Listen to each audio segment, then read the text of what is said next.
Right, good morning. My name's David, and today I am running a game of Hearts of Wulin. Hearts of Wulin is a PBTA game of wuxia drama.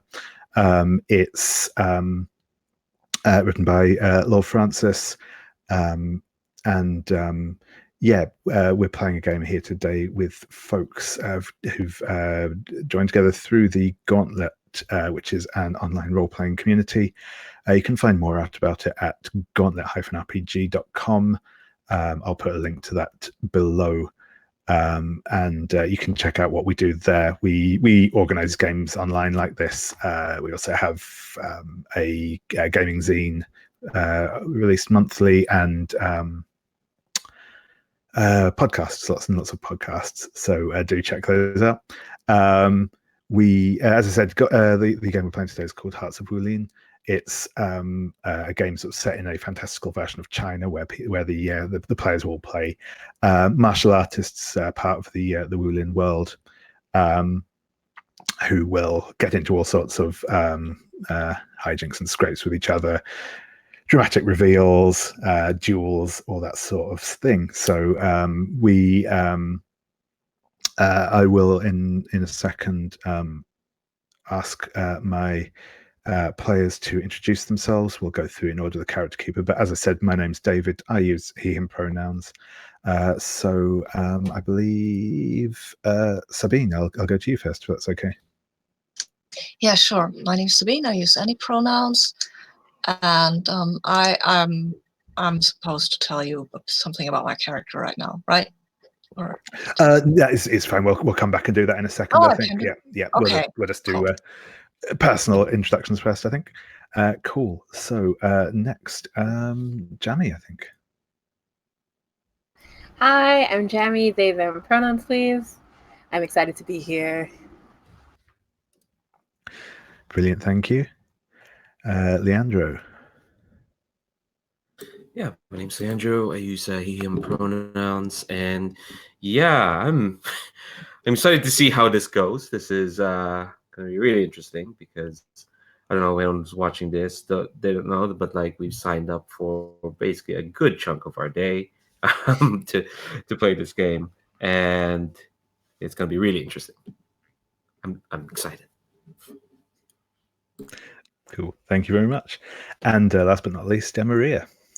Hello, I'm Maria. I use she, her pronouns. This is my first time playing this game, so I'm excited to see how this works.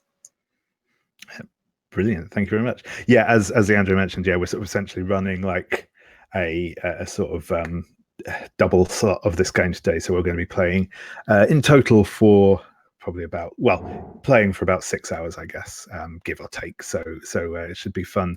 And I know a couple of us are operating on very little sleep at the minute, so we'll see how this goes. We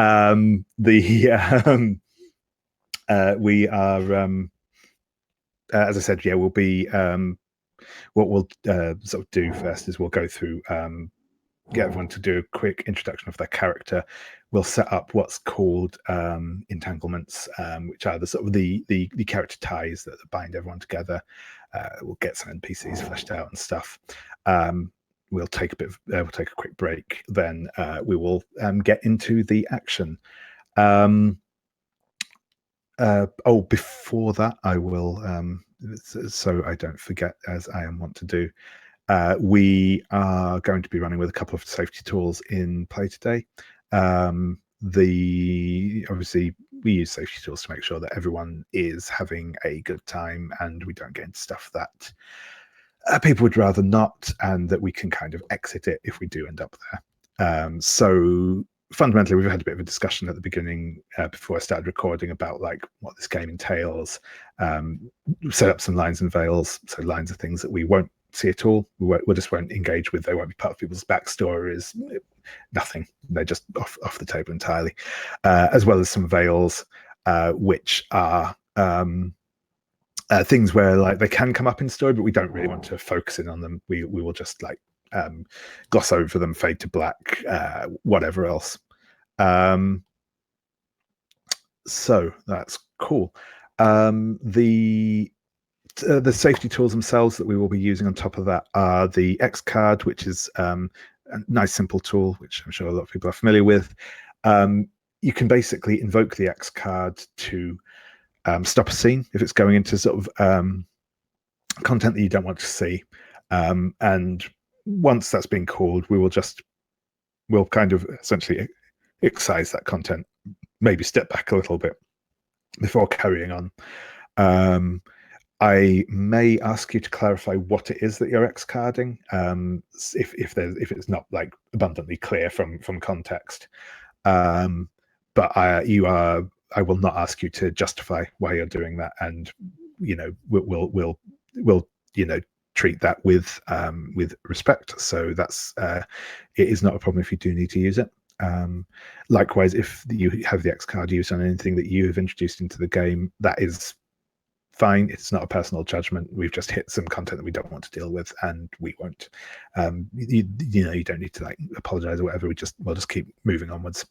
You can invoke the X card either just by saying I'd like to X card that. You can kind of do the awkward hands in the front thing, which I've got my arm in front of me, so it's slightly more difficult. Or just even put something in the chat at the side of the screen to let us know. Or actually enroll for your party, though I'm never sure if I actually see the notifications from that. So get our attention, broadly speaking. The other tool we'll be using is the script change tool.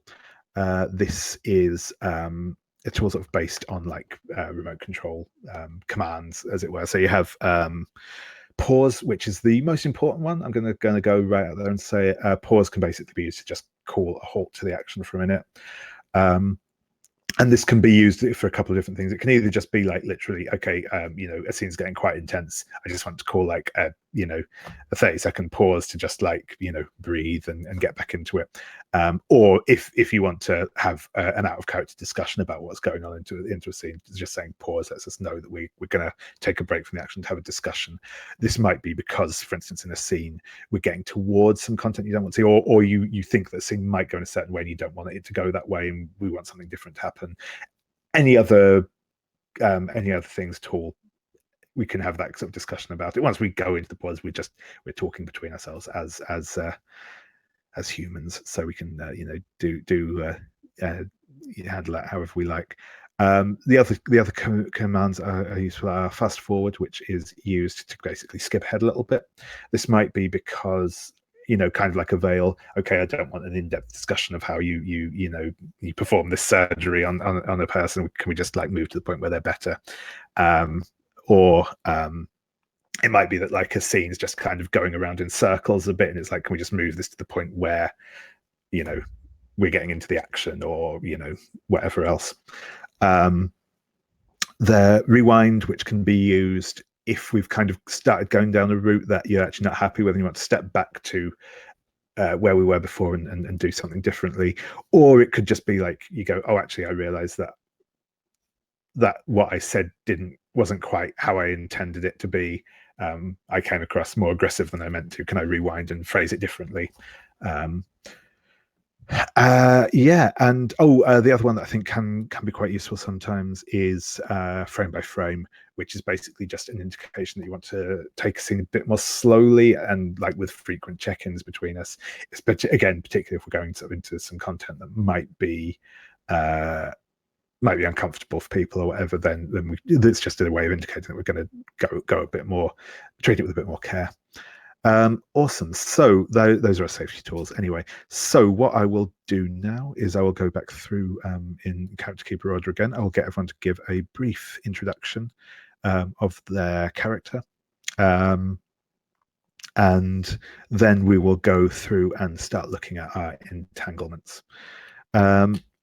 So I'm going to go back to Sabine again, and if I can ask you to introduce your character. Yeah, sure. I will introduce my character, but I have to say I'm very excited about this game. I didn't get to say that before, so I'm saying it now. And I'm introducing my character. I'm going to play Sunset Reed, who uses they/them pronouns. They are of the Black Fox Brotherhood faction, or at least they are aligned with them, I guess.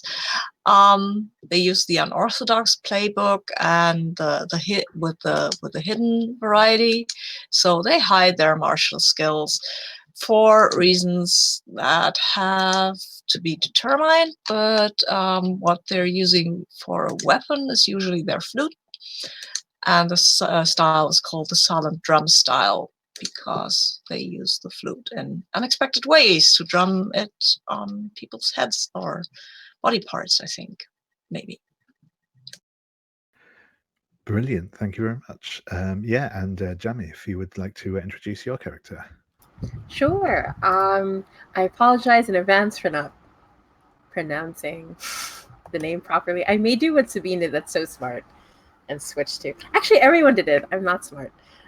I'm probably going to have a second name for my character. So my character's name is Ziren. They use he, they pronouns. They come from the faction of the 11 Devil Perfection Society, which uses forbidden chi techniques. And my character, he looks much younger than he actually is. He looks like he's around late 20s, early 30s, but he's much older for reasons I do not know yet. They look quite androgynous, wear rich emerald robes, long flowing hair, serious expression, but laughing eyes.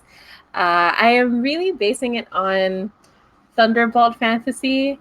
The white-haired dude, I forgot his name, the evil Gandalf character. He's not evil. My friends just call him evil. I love him though. So I'm sort of basing it off of that. Initially, we'll see where the character actually goes.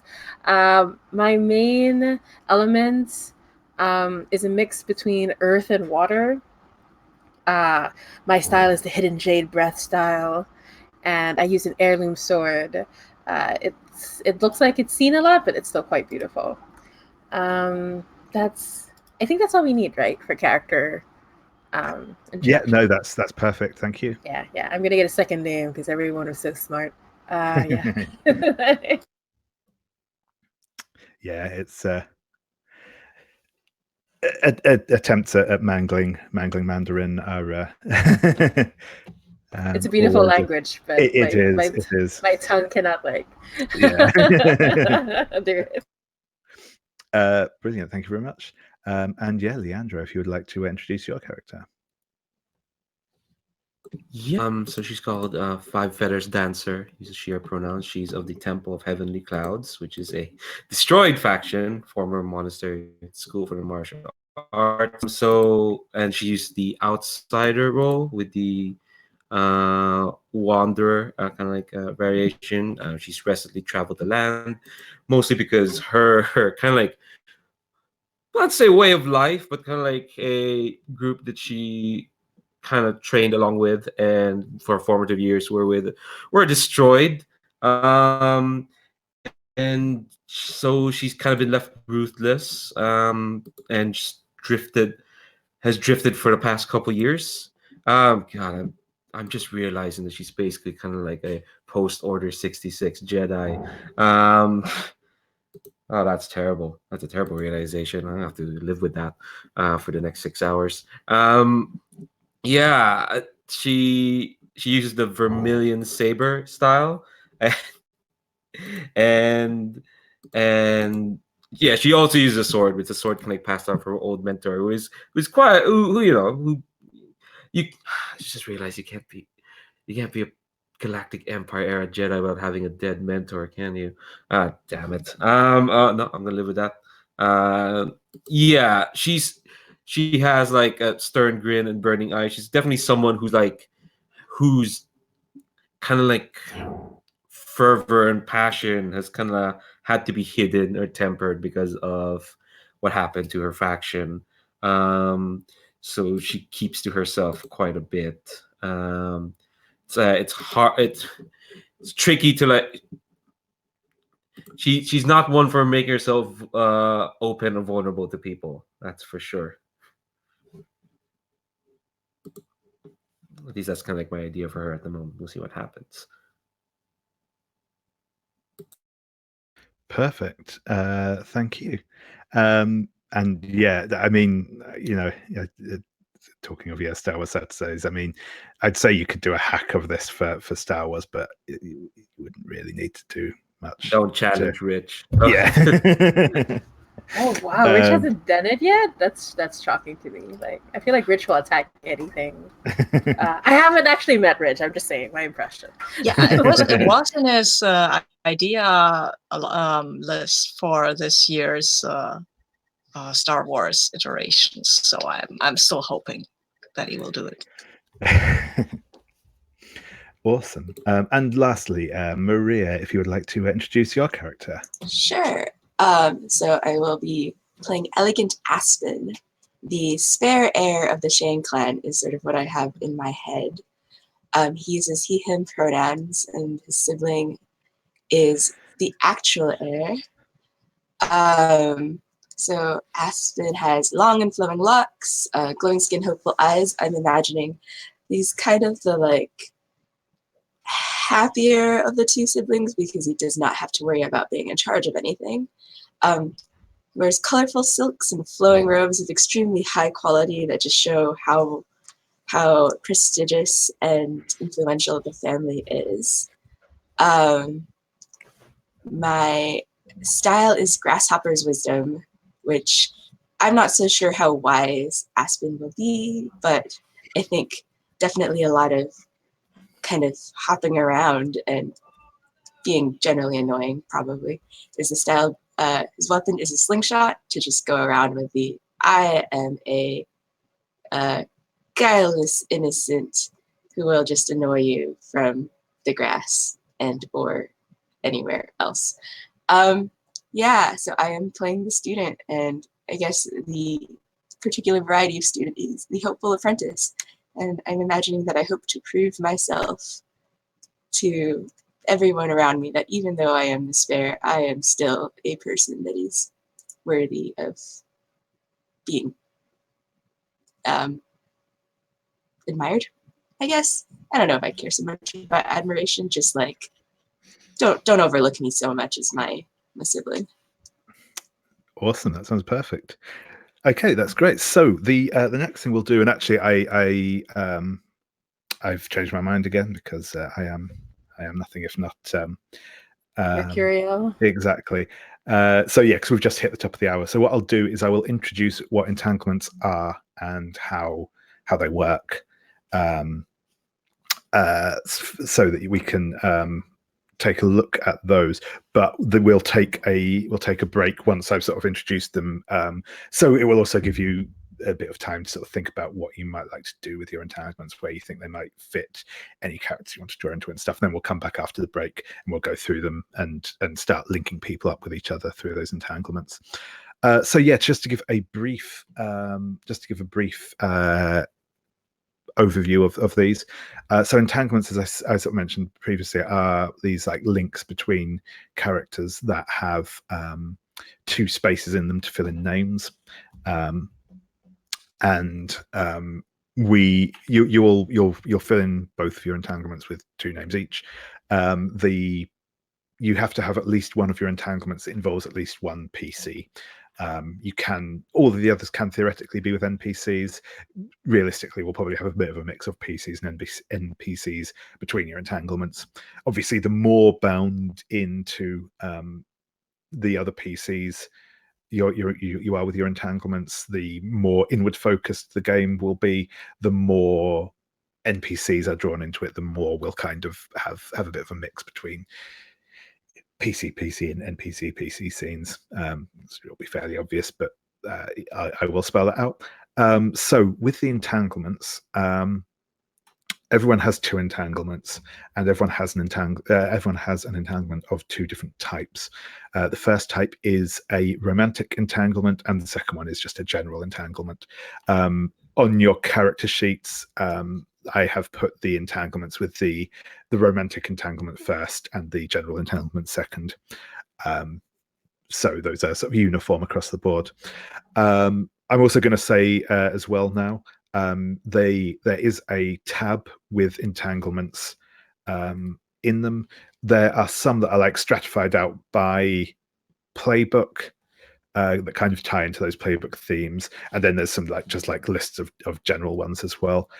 If you do want to take a look through those and swap out any of the ones that you currently have for something different, feel free to do so. I just put in some sort of ones that I thought would probably work, but if there's something else that calls out to you more, then absolutely feel free to write that in instead. As I said, we'll take a break now of about 10 minutes, so it'll give you some time to have a bit of a think about your entanglements and how you might want them to do. Who make people that you're already thinking you might like to do link with them, and then we'll come back. We'll start going through those. We'll start getting some bonds built up between you all, and then we'll have things in place to get going. Any questions on that, or are people good to? No, awesome. So we'll take a quick 10-minute break now. So come back at 1:15. I am going to just.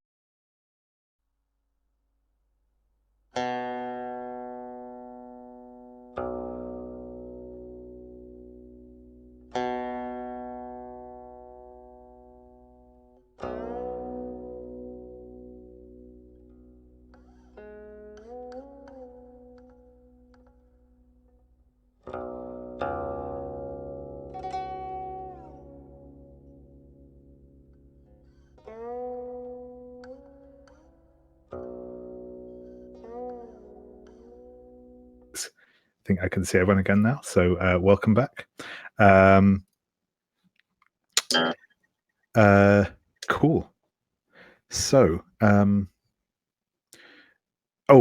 one thing actually I realized I haven't done yet. I know it's a fairly light touch setup anyway, but the premise for where things will begin today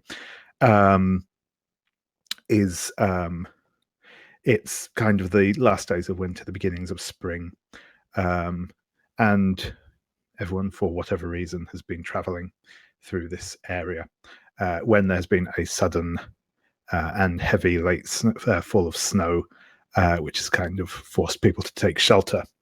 And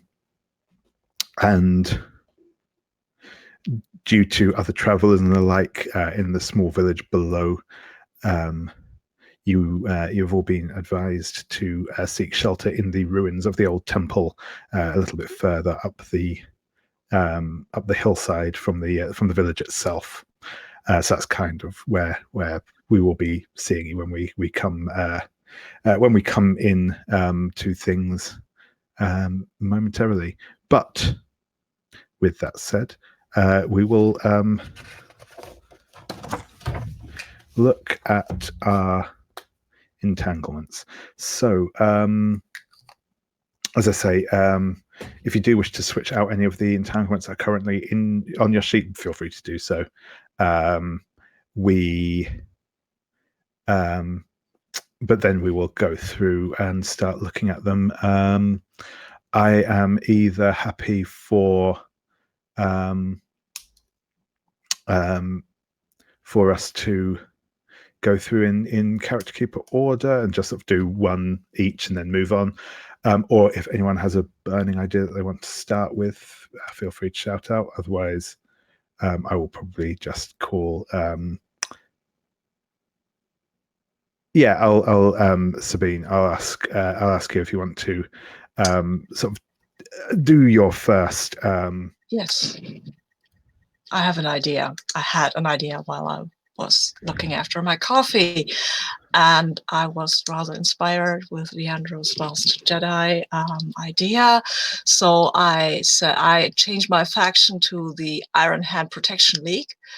And I am saying that my master, Iron Crane, has secretly trained me as part of a revenge plot against my friend Five Feathers Dancer. And I imagine it's more like I'm sort of an inquisitor hunting down the last remnants of the Temple of Heavenly Clouds. And I might have been involved in taking it down as well, which would be bad. Which I don't think Five Feathers Dancer knows. If that's okay with you, Leandro. Yeah. So were we friends before or after the temple was destroyed, do you think? I think we maybe were friends before. That I like that. Yeah. So you Hmm. know me from before, but I'm in disguise now, so you won't know me now. Wow. Oh, you're wearing Inquisitor sort of.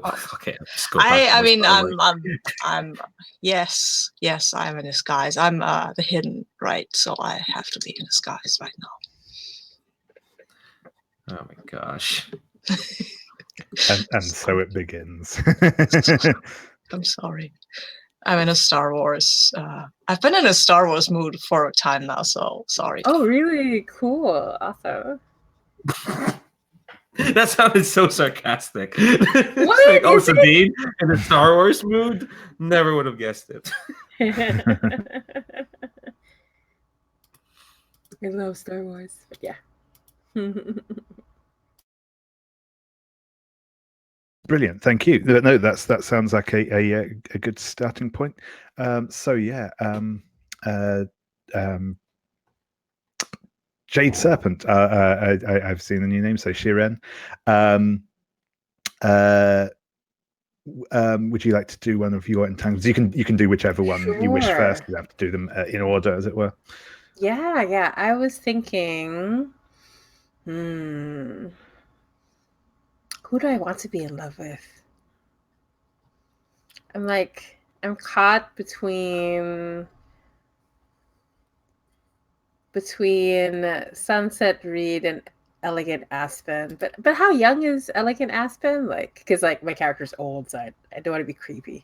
I think he's like, I was imagining like 20s. Oh, Yeah. I don't want to be creepy. I just look young. So, I think. How do you feel about it, Sabine?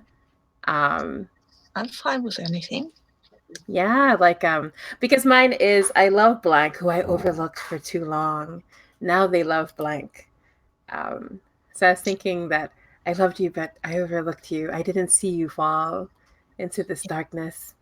I'm really easy to overlook, really. Okay, who do you think you love now? I think I have an entanglement that I disguised myself to be close to blank. So maybe that is Elegant Aspen. Ooh, okay. I like it. I will go ahead and put, but now they love. God. My clever system of drawing lines between people is already starting to fall down. Oh, is it? Should we change something? Oh no. It's inevitable. So sorry. Yeah, that's. I want to know about this later, but yeah, okay. I'm good for now. I can come back to the other one later. Yep, that's cool.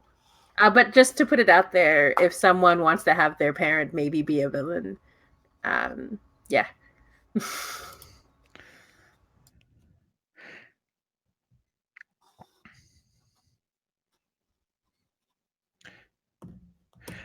Cool. So, yeah. Five Feathers Dancer. Would you like to fill in one of your entanglements? Yeah, I was looking at the non-romantic one. I took part in a crime against Blank, my friend Blank's sibling. I was thinking the crime was against Elegant Aspen, and my friend is their sibling. What's their name? Oh no, I was unprepared for another name. What is related to Aspen? What is Aspen again? It's a tree, I think. Maybe something juniper. Oh, that's maybe another tree. I have like a thing open. All right, their name. Oh my god, is... I thought coconut tree, which is not. It does not work. We're gonna go. Sorry. Beautiful coconut. Their name is Entombed Ivy. Ooh, wow. They're the angsty sibling. That definitely sounds like someone's parent is a villain. I'm just gonna put that out there. I can see why we're friends then if they're the angsty sibling. Yeah. Sorry, what was their name? I missed that. Leandro typed it in. Oh, cool. Excellent. Entombed Ivy. Yeah. That's good. Oh my gosh. Yeah. So Does I'm angsty gonna- like attract angsty? Is that how it works? Like Angsty attracts Leandro. oh well then again, like I guess like a high school clique where they're just like anyway, sorry, go on. Yeah. What I was thinking is like yeah, I guess sorry, I got blindsided by Angsty / Leandro apparently. It's a new PBDA move. Yeah. Distracted by angst. Yeah, and I'm thinking is like I was probably like became friends with Ivy with Entombed Ivy after the destruction of the temple, but this crime against Elegant Aspen, I guess it's more like showing you up, I guess. There's probably a reason why people think you're despair. Sorry. There's probably like I don't know, some sort of there was some sort of incident that I was involved in that involved like at least humiliating yourself or making you look out of depth. This works Maybe perfectly well with my entanglement. I was going to say Potentially. maybe it's something like you stole something that Aspen was supposed to be protecting or something like that. Yeah. Yeah, I think so. And also partially because like Five Feathers Dancer doesn't care about the Shang clan or whoever's in charge. So and sometimes times get tough. Yeah, I like. Oh, go ahead, Maria. Oh no, go ahead. No, you're about to say something. Oh, I like the idea that you stole something that I was trying to protect, like that I had told like Ivy and my family that yes, I am perfectly capable of protecting this thing on my own. And then you took it without me noticing. Like from behind my back. Oh man, did I steal it for Ivy? Oh my gosh. What are their pronouns? Oh, she, they. Okay.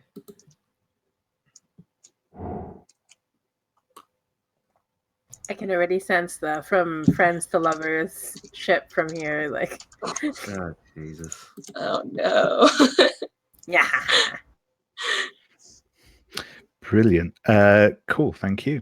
And yeah, then not last, but next, Five Feathers Dancer. Would you like to? Do you mean? Yeah. Aspen? Oh, Yeah. sorry, I've read the name wrong somewhere. Yeah, sorry, Elegant Aspen. Yeah, I've. Yeah. I think I will look at I humiliated. Talking is so hard. I humiliated myself in front of blank who I desire, and blank will let no one forget it. I kind of want to put Five Feathers Dancer in one of those, but I'm not sure which one.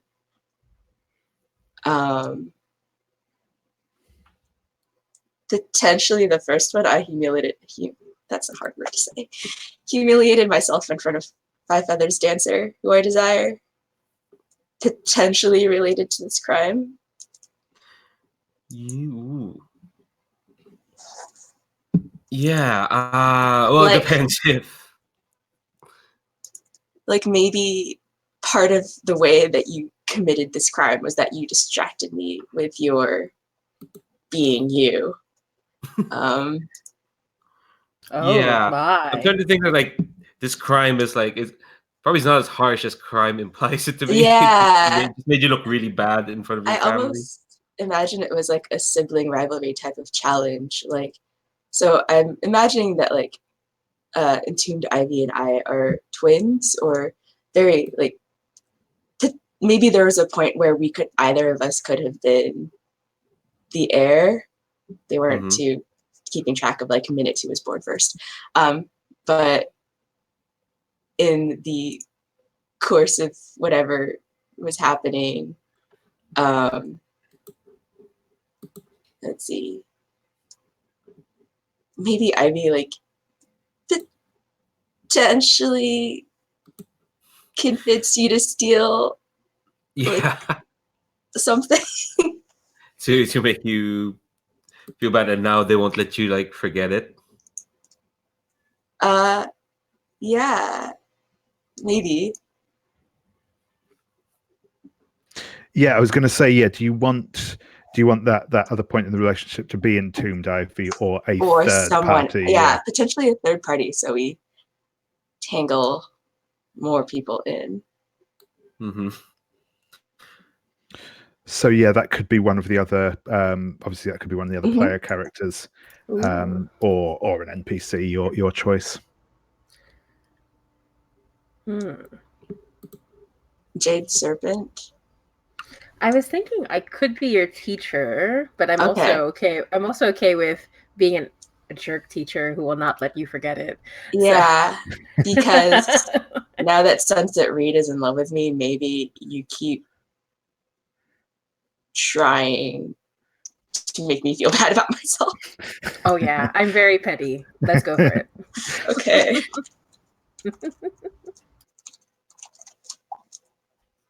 I should bring out the.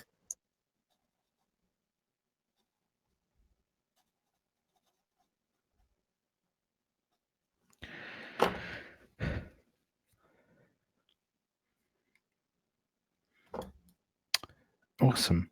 So yeah, I think in that case we will go back to Sunset Reed for your second entanglement.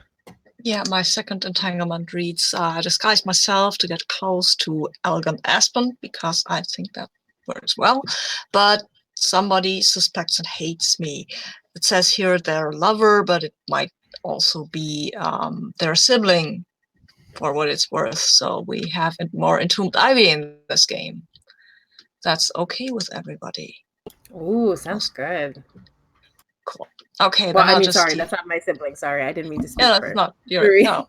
Maria, No, that's instead of totally you. fine. I'm just Okay. imagining this very tangled web. I was just excited. Yeah. Sorry. I was like, oh yes. It's cool.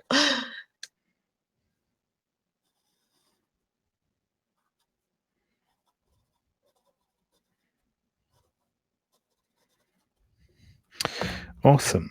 Yeah, that sounds good. And yeah, I think that's a fair change. I think it makes it less about the love triangle aspect and more just like the family disapproval and stuff. So that's cool.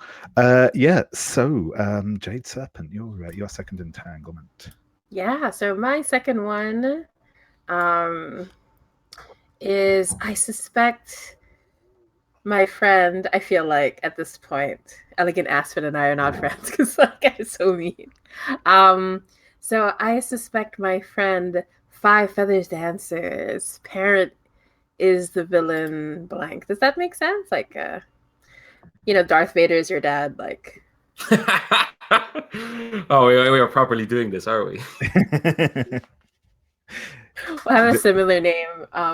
It's like a Chinesey version of Darth Vader's theme. Darth Vader?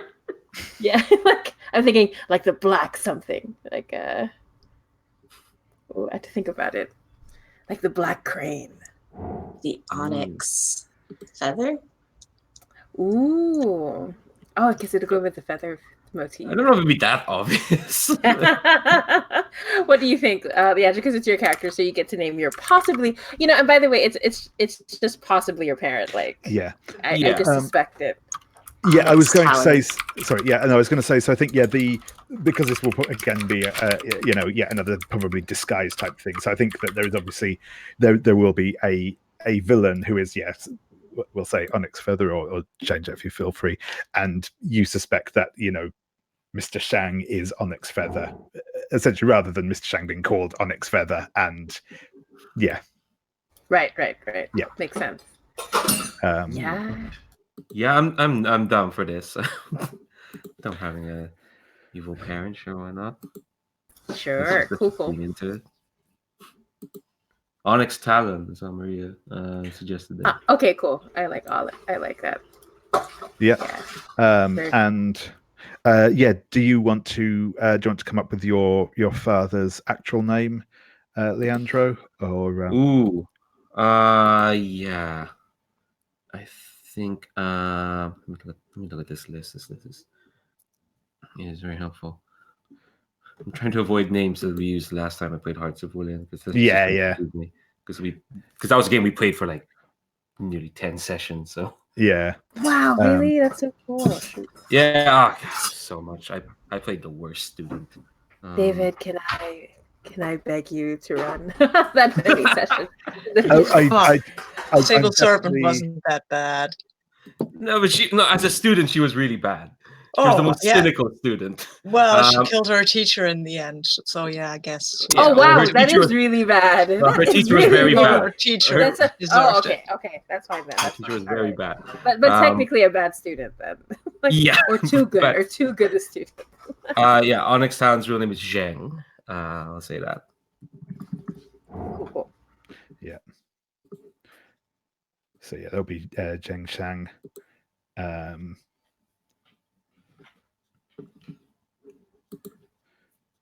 Oh my gosh, does he look like that guy from Mortal Kombat? Shoot. Which guy from Mortal Kombat?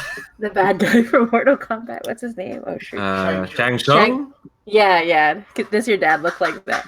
Ooh, Shang Tsung is cool. And he could be a good guy. He just like how William Dafoe looks really evil, but he's a good person. Like that kind of I'm just saying. Our society is cruel and has specific markers for evil which are not accurate. I'm just saying. William Dafoe? I mean, did you see the movie where he was Jesus Christ? It was very unbelievable. No. Keep that in mind. I remember it's a Scorsese classic. We're in some tangent here. Sorry. I'm gonna be quiet now. Yeah, I do like the idea that maybe you suspect it, but maybe Five Fighters Dancer already knows. Ooh, I like. Okay. Yeah, she's probably in some sort of not revenge quest, but she knows and is probably quite ashamed of the fact. Oh, I like that. I'm already cool. You're confronting this and you're confronting Dancer about this, and she's like, "Yeah, I know. Oh my God. What do you think I'm angsty?" Good point. If Luke Skywalker found out earlier, he'd be angsty, I'm sure. Who would ever think that one of your characters is angsty, Leandro? Yeah. Wow, that is such a difference. Sorry. Yeah. Awesome. I was going to say after playing Colt, I cannot throw any stones. My house is well and truly true. Glass. But anyway, Five Feathers Dancer. Would you like to detail your second entanglement? Yes. I rejected Blank, but Blank, who I desire, loves them.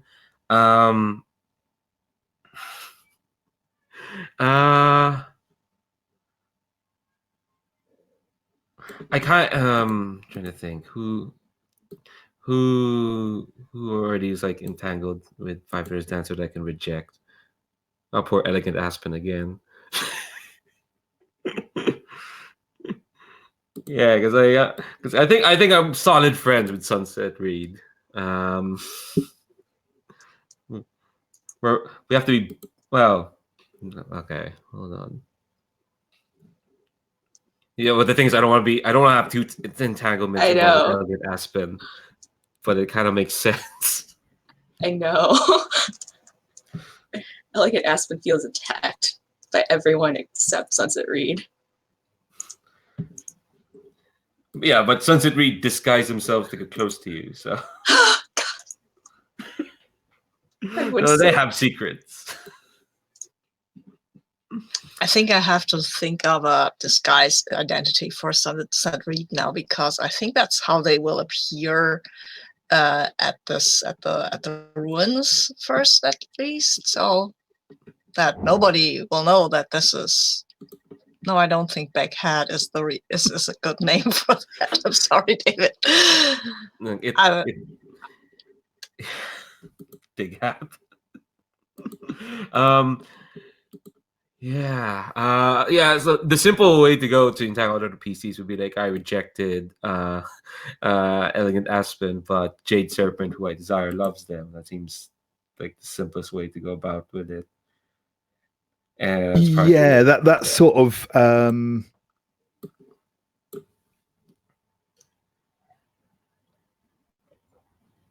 Or it could be like, I rejected a PC, but I invent like an NPC. Yeah, it might make sense to bring in, and I'm just having a quick look at the tangle. It might make sense to have an NPC in there, or alternatively have an NPC for the person you rejected and a PC.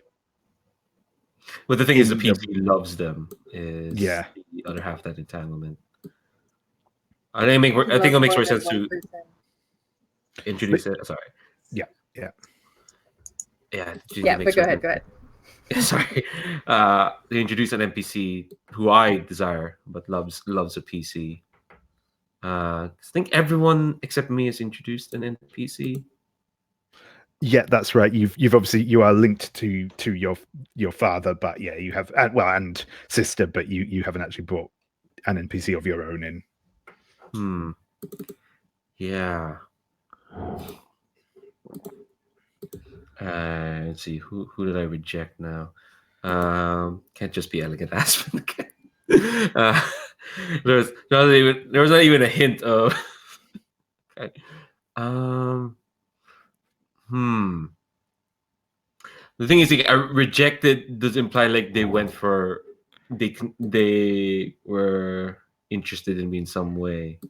So I'm probably overthinking this. Yeah, I was going to say, does anyone feel like they may have been attracted to and made a pass, declared their intentions to Five Feathers Dancer? Maybe I have a long time ago when we were friends as young persons. Yep. Yeah. That's nice. Yeah, but it was an semi-amiable rejection, I suppose. Or were you just oblivious? Had nothing to do with me helping to destroy your temple. I'm sure. Yeah. I'm imagining the rejection probably happened close to the destruction of it. That's probably why you rejected me. Because you're about to do something terrible to me. Thanks. Oh yeah, I like that. Because I knew Aaron Crane was like, these guys are bad guys. You can't be with them, and I was okay. I'll do that. I think I'll add another former member of the Temple of Heavenly Clouds, but someone who has moved on more than I have, for sure. Let's pick a name. I'll create more Star Wars connections. Who's going down a path one can't follow, huh? Sorry, I saw the prequels recently. I think I'll add who? Look at these list of names. For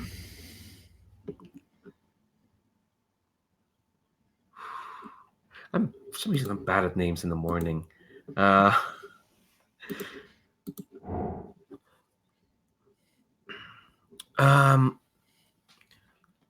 We'll say Crimson Willow. That makes no sense as a name, but it sounds evocative.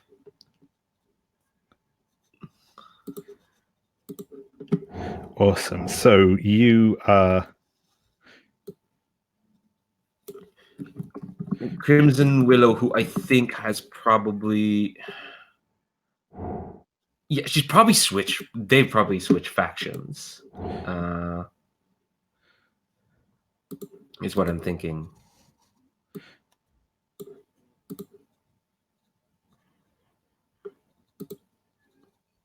There's someone who I wish I could follow. I don't know if they the path they're taking is something I can't follow, but like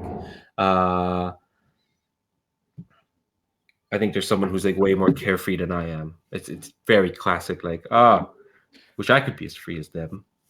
Or do I just want to be with them? Cool. I wonder, talking of factions, let's see. Are they maybe in the Black Fox Brotherhood now? Ooh. Yeah. Yeah, if she was a Hearts of Wulin character, she would have the rebel outsider variation. Yeah. Well, I'm the wanderer. Yeah, cool.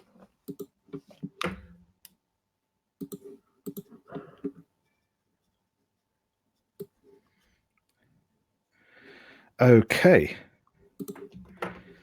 So I'm just going to quickly take a.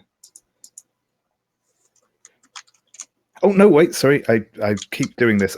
For some reason I have Leandro and Maria's characters swapped around in my head, so I keep getting to there and thinking we were at the end. So no, Elegant Aspen, would you like to introduce your last entanglement? Yeah. So my teacher Blank has passed me over in front of Blank, my rival, and I think Jamie, I think you were thinking that Jade Serpent was my teacher, my mean teacher.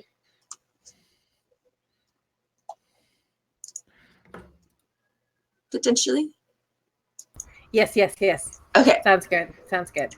And then I was thinking for my rival then. Who did you pass me over in favor of? Yeah, so like so technically someone else who was also my student. Mm-hmm. You wanted to be your brother? Your twin?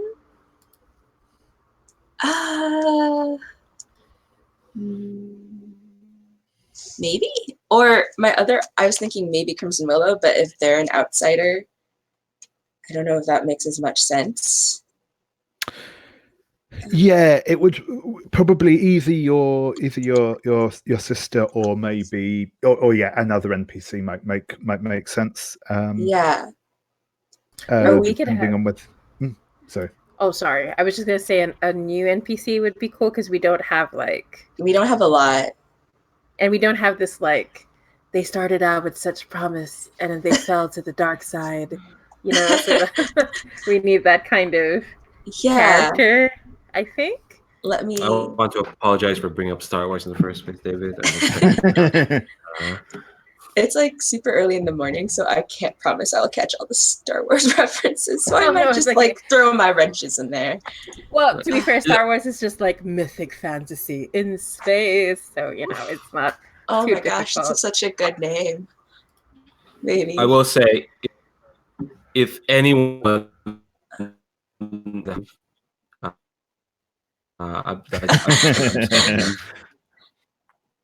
How about my rival's name is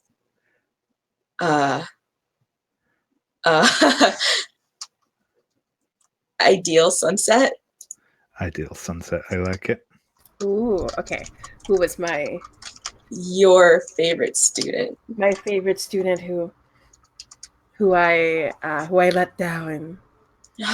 It's my fault. They're not evil. It's me. Your fault.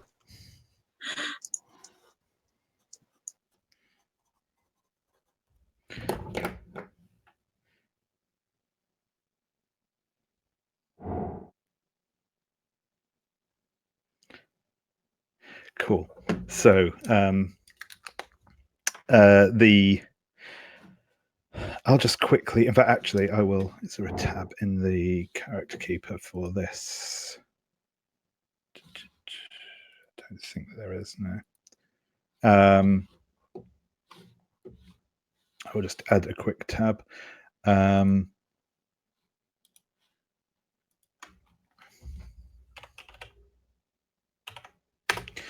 So the NPCs that we have coming out of that are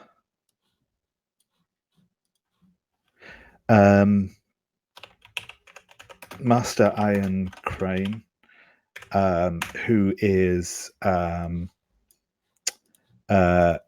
member of the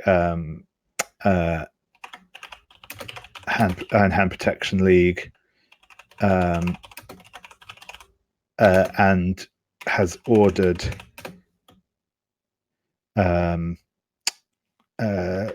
Sunset Reed to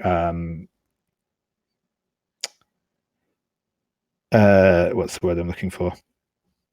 Exterminate. Yeah. To hunt 5 feathers. 5 feathers. We have Crimson Willow. I missed off the W there. Who is the former member of the temple, and now Black Fox. 5 feathers desires them, but they are in love with Sunset Reed. Then we have Jang, or Onyx Talon, who is 5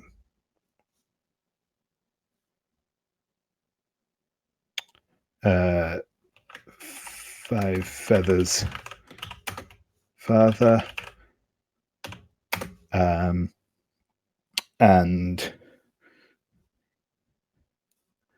the villain on it,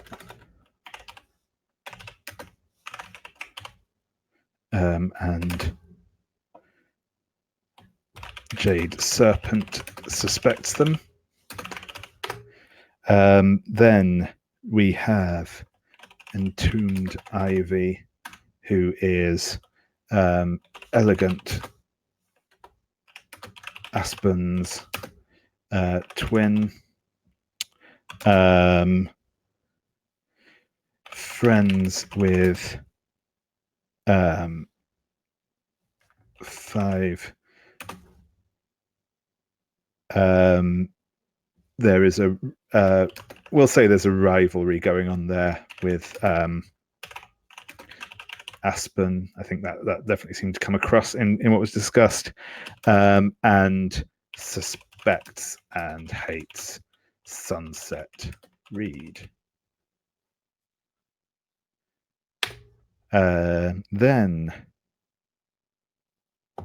finally Ideal Sunset, who is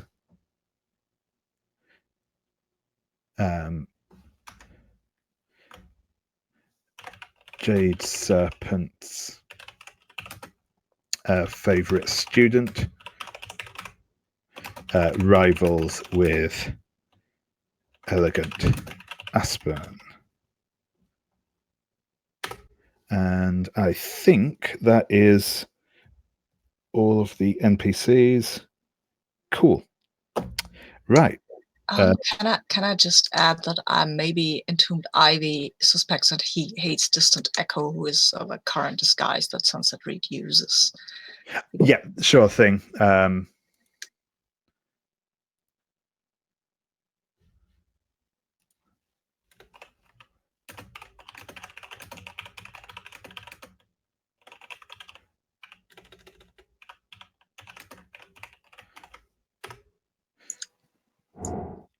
Awesome.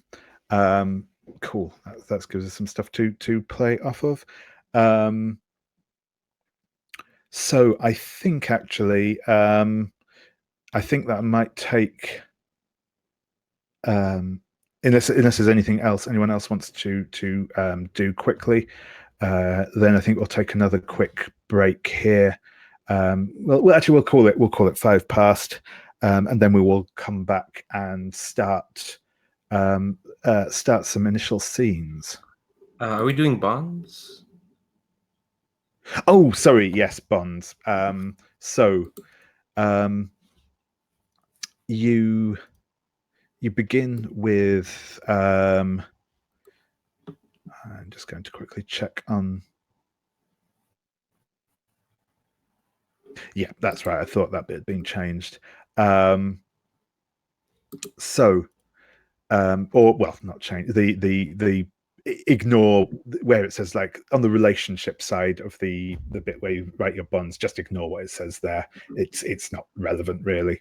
So you can choose to have one bond with one character who is in each of your entanglements. So essentially, you can choose one person from your first entanglement to have a bond with, and one person from your second entanglement to have a bond with.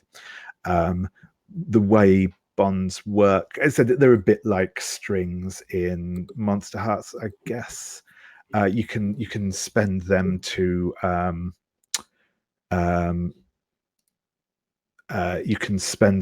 gain +1 to a roll with somebody. Yeah, that's it. Yeah, so you can spend a bond to gain +1 in your roll when acting either like against or on behalf of that person.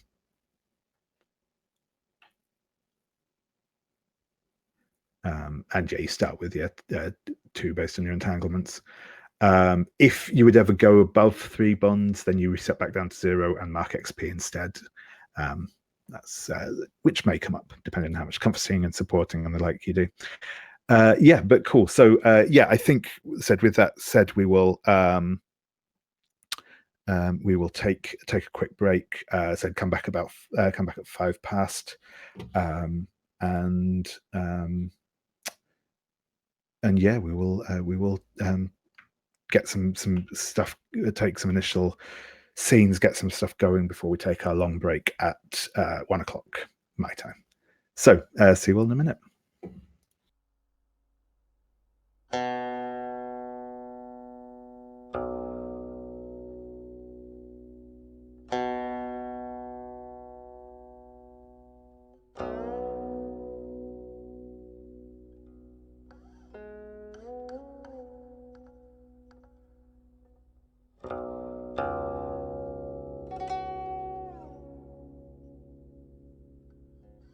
Just give Leandro a minute, but does anyone have any questions, clarifications, or anything else before we begin?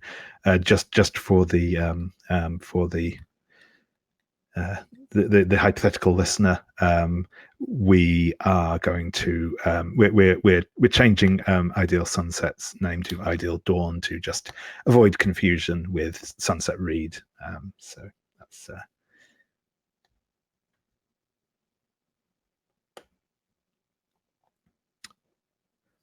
Actually, what?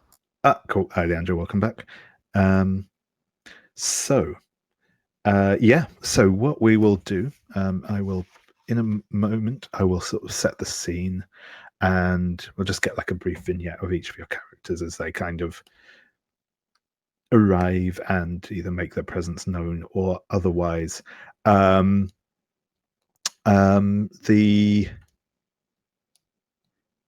One thing I wanted to check in first with Leandro, if I may, is so obviously you are associated with the temple. Do you think that you and or your family are still either based in the temple itself or in the village below, or have you been kind of keeping your distance since the destruction? I think they've been keeping their distance more than I have. They're probably down at the village because I travel the land quite a bit. No, I have no qualms of being near the temple. Right? Yeah, but I think they Well, my family definitely kind of like kept their distance. Sure thing.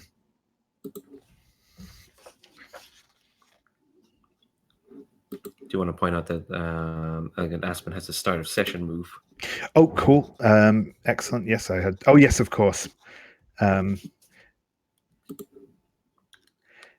Yes. So yeah, Aspen. You have. Sorry, I always forget these.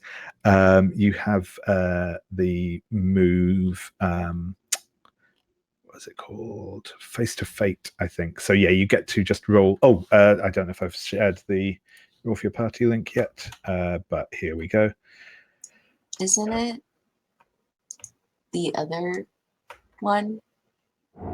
I think both Five Feathers Dancer and Aspen have start. No, wait, sorry, I'm confused. Just ignore me. Oh, mine is just No, when I go Oh, to a okay. new place. Yeah. Okay, sorry.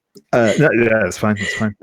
So yeah, if you would like to roll, it's just 2 dice. So is it 2 All right. dice flat? Yep. And we will see what comes of that. It's a 4. A 4, perfect. So on a 4, so yeah, on a 6 minus, you mark XP. So yeah, you get to mark a point of XP, and basically I get to have fate intervene in things to your detriment at some point. I mean, technically not necessarily to your detriment. I could be nice, but yeah, we'll see. For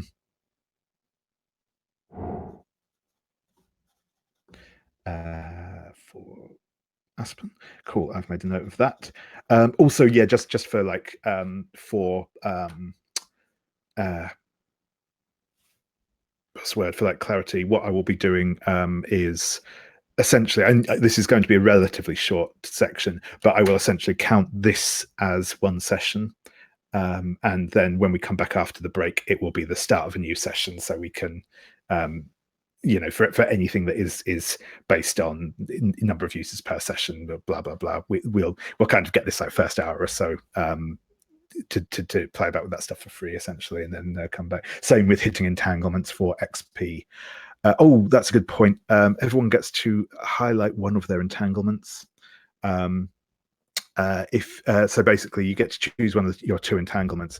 If we hit that entanglement during this during the session, you gain 2 XP for hitting that entanglement. So basically interacting with it in some way, furthering the plot, having it complicate things.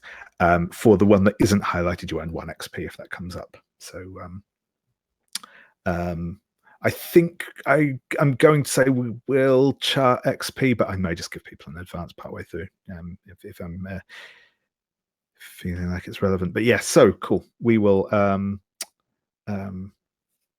that will if people want to, yeah, just pick one of their entanglements. But yeah, I will kind of give us the establishing shot of the place, and then I will just ask each of you to describe your sort of arrival or what you're doing here at the temple. So as I said, it's well, probably roughly the time of year we're actually in now.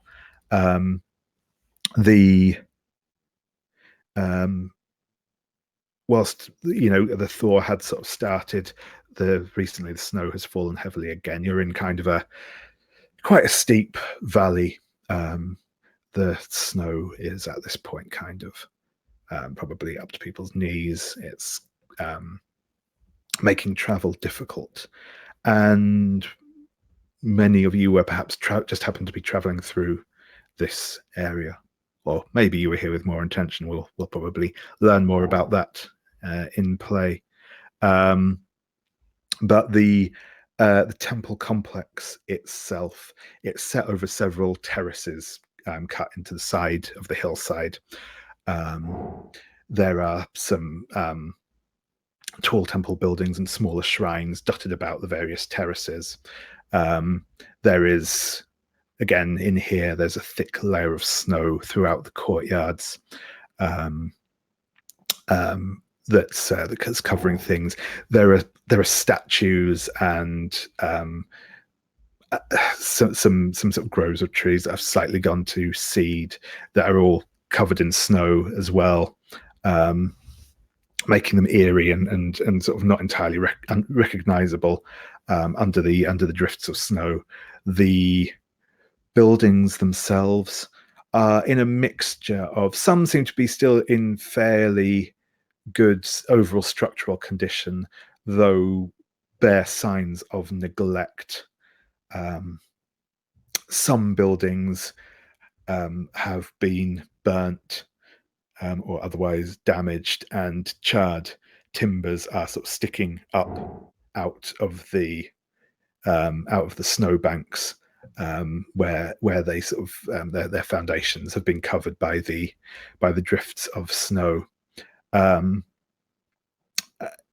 Even though in general this place has it's quiet and it's got that odd muffled sound that you get when the sort of snow is heavy on the ground. Though at the moment it's actually quite clear and quite bright, and the snow is sort of glittering in the sunlight.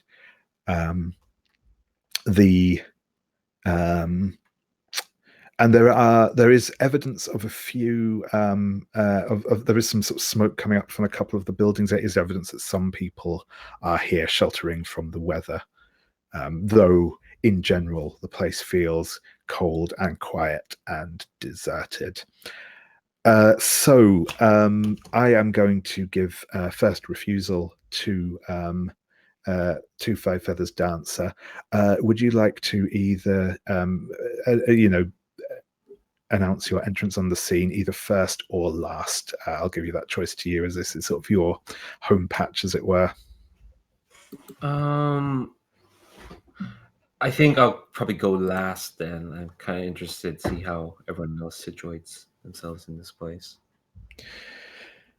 Cool. So my next question, I guess, will be to both Aspen and Jade Serpent. Do you think that you are traveling together at the moment, or are you separate as we see you entering the scene? Ooh. I kind of like the idea of us being together, but Aspen not liking it necessarily. Like, this teacher won't leave you alone. It's like following you. But what do you think? Or we could be going in together. That's kind of an interesting idea. I was wondering if like maybe Entombed Ivy is also with us, like you were almost having to babysit. Probably mostly me, not so much Ivy, but yeah, I like that idea. Yeah, so the three of us come in. Yeah, and like I think Jade Serpent is just telling terrible dad jokes. Is just being really corny, and has that, that long pipe, long smoking pipe that smells vaguely of incense and cloves. Excellent. Yeah. And how do we see Elegant Aspen as they're entering this complex? I think Aspen's probably kind of like behind Jade Serpent, and is probably got like a snowball in his hand that he's just like tossing back and forth, like thinking about whether or not he wants to toss it at Jade Serpent's back or at Entombed Ivy, but he's just like sort of laughing to himself. Don't even think about it, Aspen. I can feel your eyes on our backs. And I'll throw it at Jade Serpent as they say that.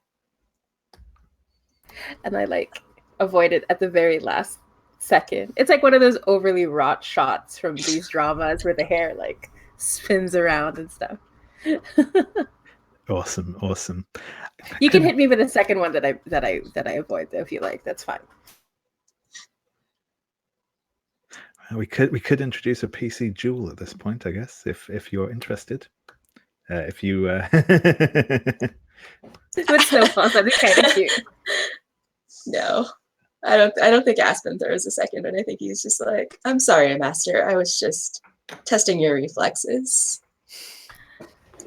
Yes, and your old master is quite grateful for the teaching, young one. And yeah, Ivy is dressed in sort of those like heavy furs, obviously speckled all over with snow, and she just lets out a frustrated sigh and says, "Honestly, brother, if you spent more time focusing and less on all this frippery, we could have been through the pass already, and we would not be stuck spending the night in this desolate ruin." But this ruin is a part of our land's history. Clearly, this is an opportunity to study and learn about it. And, how often do we get to wander through knee-high snow with our beloved master here? All I am saying is I would far prefer it if our walk through the snow had a nice hot bath at the end of it. Now. That snow helps with the constitution, keeps you beautiful and all that. Excellent. And I think we will fade out on the general bickering as we will switch over to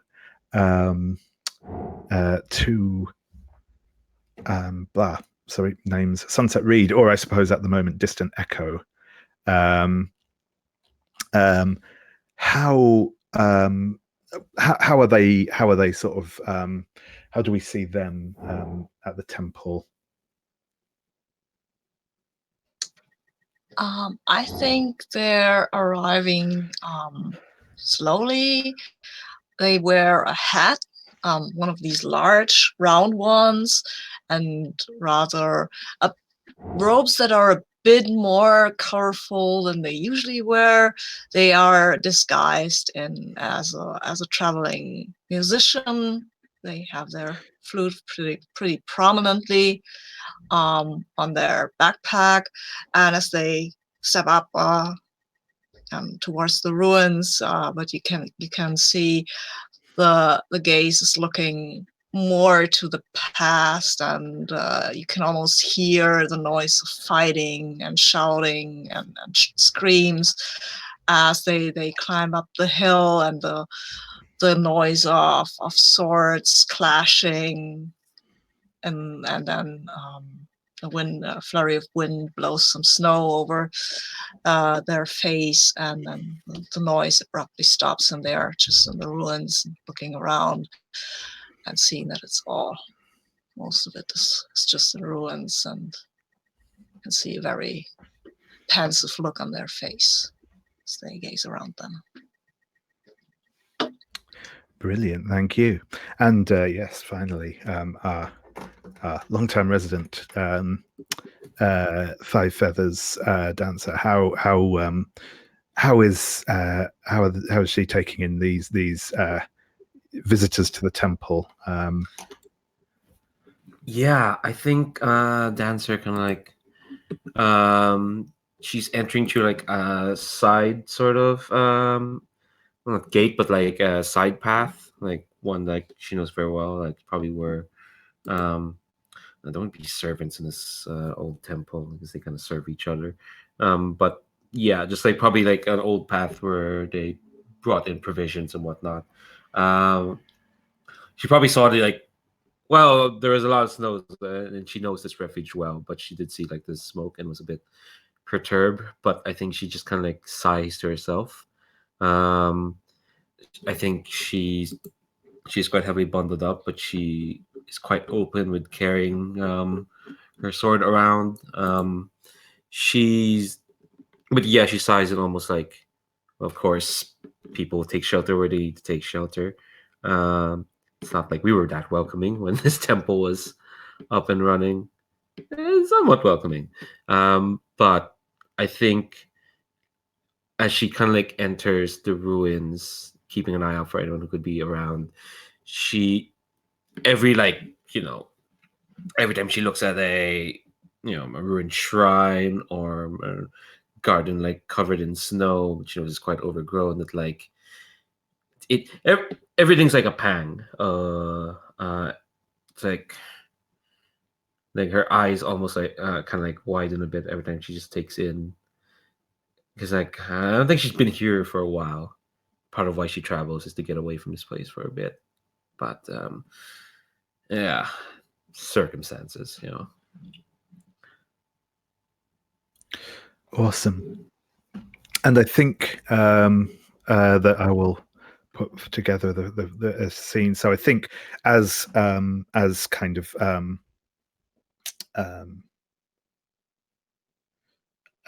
as Dancer is looking around, I think this is at the point when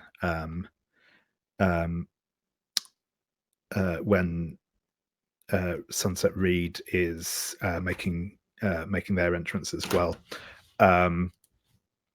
and I think that you will see obviously Sunset Reed making their way into the temple grounds, pausing in a way kind of not entirely dissimilar to the way you have been. And I think actually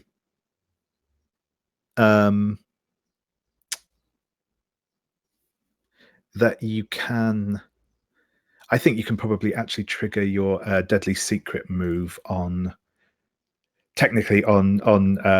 distant echo as because there's a disguise. Exactly. Yeah, that's thing. Would I know that they're from the Iron Hand Protection League? Probably not. No. But I think you will. I think that that Distant Echo probably has at least something of a reputation in their own right as kind of Sunset Reed's cover identity. Yeah. And yeah. you can. I mean, I suppose technically you aren't aware that they are a member of the Wulin because they are the Hidden, but there's still probably they're probably recognizable as the musician, or well, I mean, if Sunset, you want to give us a brief overview of what's kind of the general reputation of Distant Echo is, or what their cover is, and then Dancer, you can kind of add a detail that you know about them or have heard about them.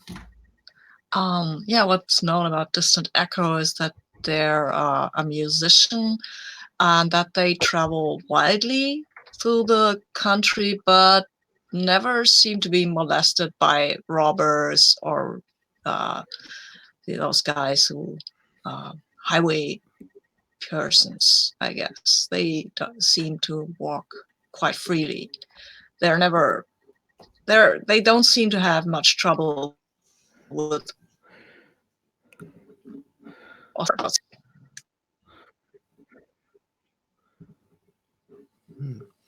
Actually, instead of adding a detail, can I study? Oh yeah, sorry, so I forgot. You can. It's either you can.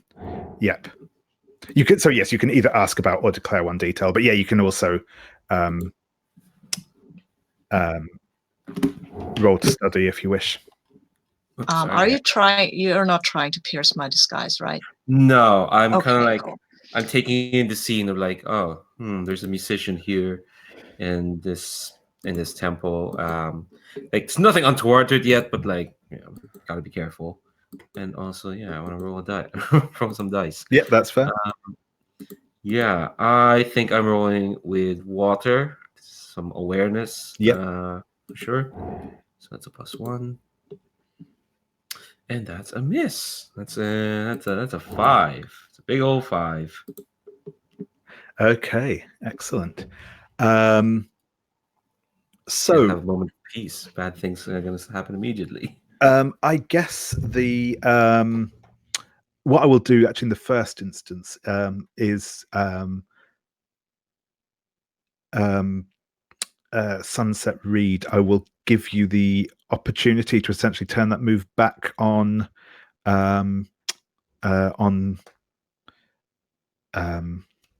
sorry, Dancer.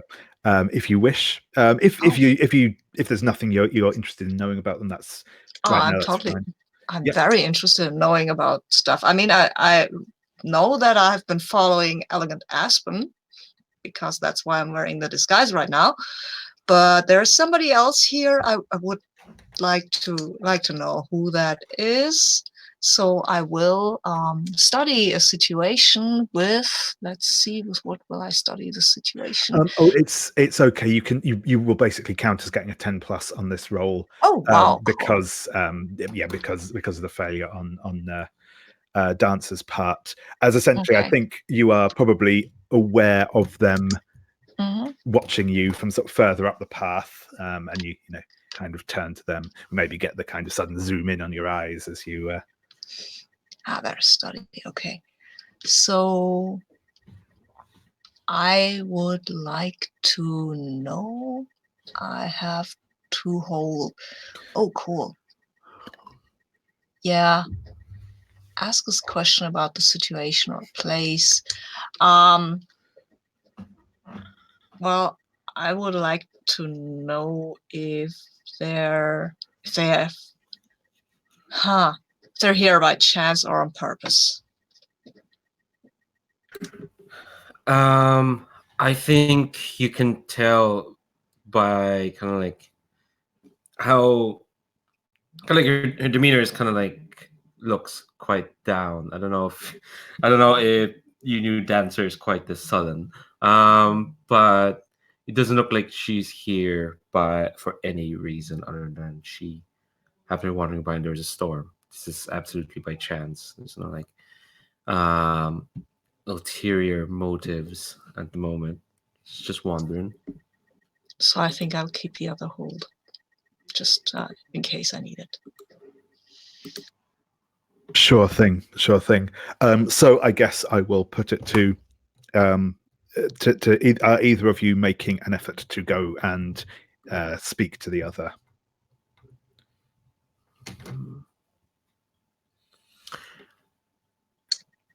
I think I will nod towards Dancer and then go towards the party of what their names, Jade Serpent and Elegant Aspen and their entombed ivy, and introduce myself to them.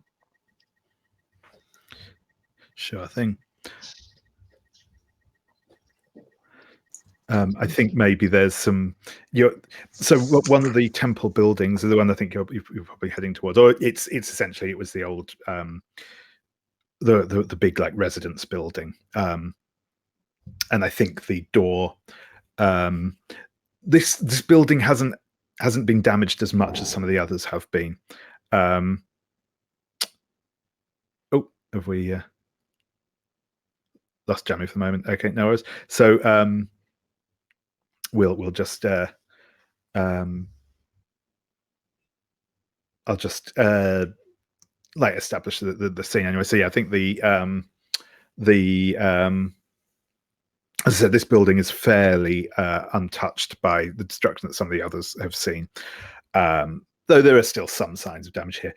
Notably, the door has clearly been sort of like knocked in at some point during the attack, and it has now been kind of like levered back into position, but it's like opening the door requires, I mean, you know, for martially trained folk, it's not too much of an issue, but you've kind of got to almost like lift it off its hinges a bit to actually get it open, and it's just a bit of a pain as you're sort of getting in, and I think that's when, in fact, we'll cool, we've got Jen back, so that's when, I think as they're getting the door open is when Sunset is able to catch up with them.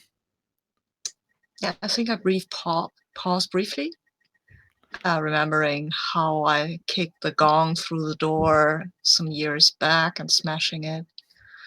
But then I will shake myself a little and go up and say, greetings, fellow travelers on this inauspicious night on these high mountains. Please allow me to introduce myself. I am called Distant Echo. I'm a humble musician. Might I trouble you to share this lonely space with me for this night, because it is very cold outside, and I am very cold. Oh, yes, we must get you warm immediately. What did you say your name was? Distant Echo? Yes, you. Yes, you have the pleasure of meeting me, Jade Serpent. I am a glorious teacher, and these two are my students. Introduce yourselves, children.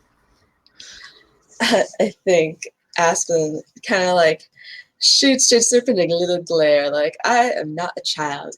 And then he like claps and says, oh, what joy, a musician. I am Elegant Aspen, second child of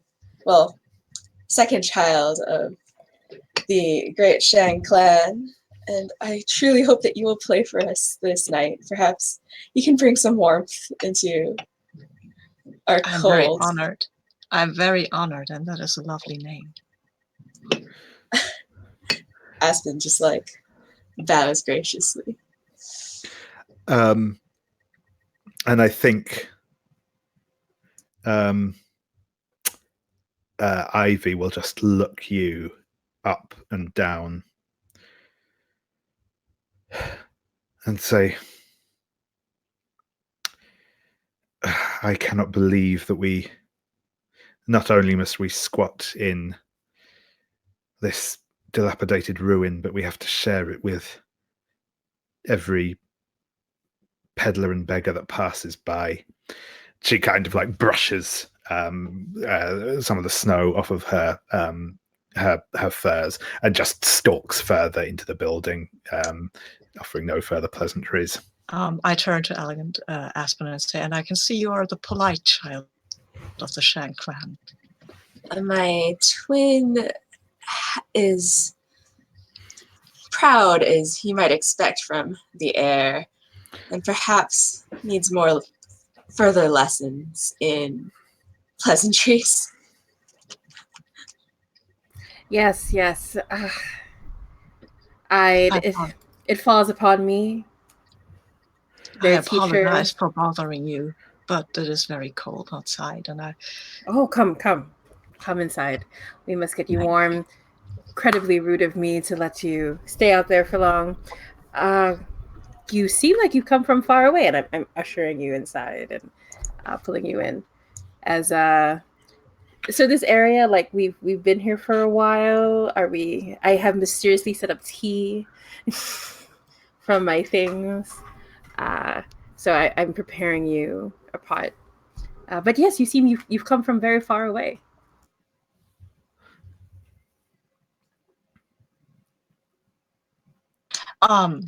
Yes, I have come from the city, actually. I have played there, and now I am looking for, other vistas to play my music on. Okay, English, very weird language. And hoping to find new inspiration for my music.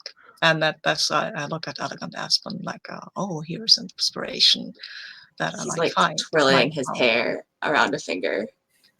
And like I come between the two of you. Oh, inspiration, you don't say. And I'm like, flipping my hair. I'm going to try to study and see what I can make of our new friend. By all means. Let's see. How am I feeling about it? How am I going about this?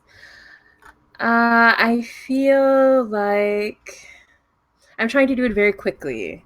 I don't want to be caught staring. So I'm going to roll with fire. Oh, I forgot to make dice. Let's see.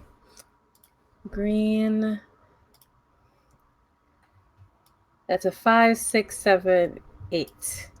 Cool. So I think that gets you one hold, which you can spend to ask a question about either the situation or place or a person, or to reveal a detail about something, or to learn someone's scale, though that question is not relevant when it comes to other PCs.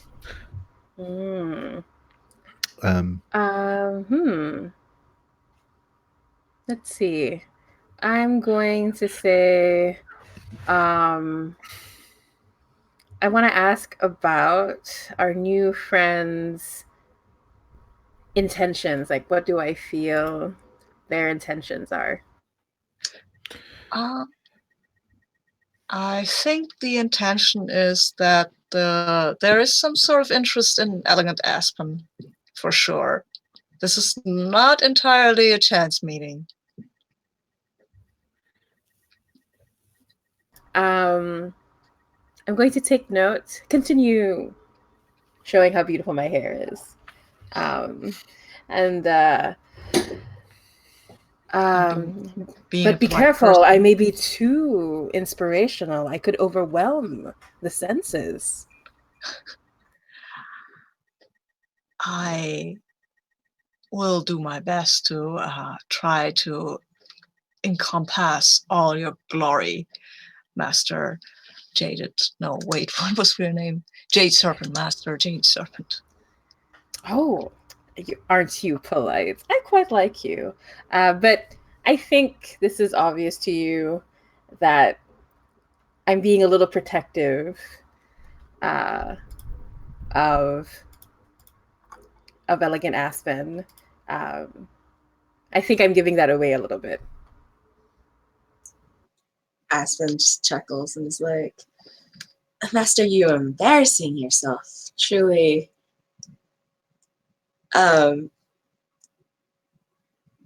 Your glory, while quite fabled, is, only as good as your students. And if I may so humble myself, I have perhaps not been the best student. Well, that is like saying that the moon does not shine as brightly as the sun. You have reached your limits. The moon can never quite reach the glory of the sun, but you're a dear one. I still like you. There's maybe hope for you yet. Give it a lifetime or two.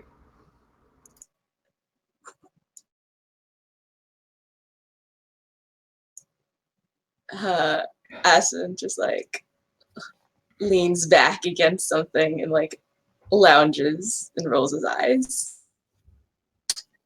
And I will say that, well, the cool light of the moon is as much inspiration to me as the hot blaze of the sun. And I will make a very humble bow to the master and wink at Elegant Aspen.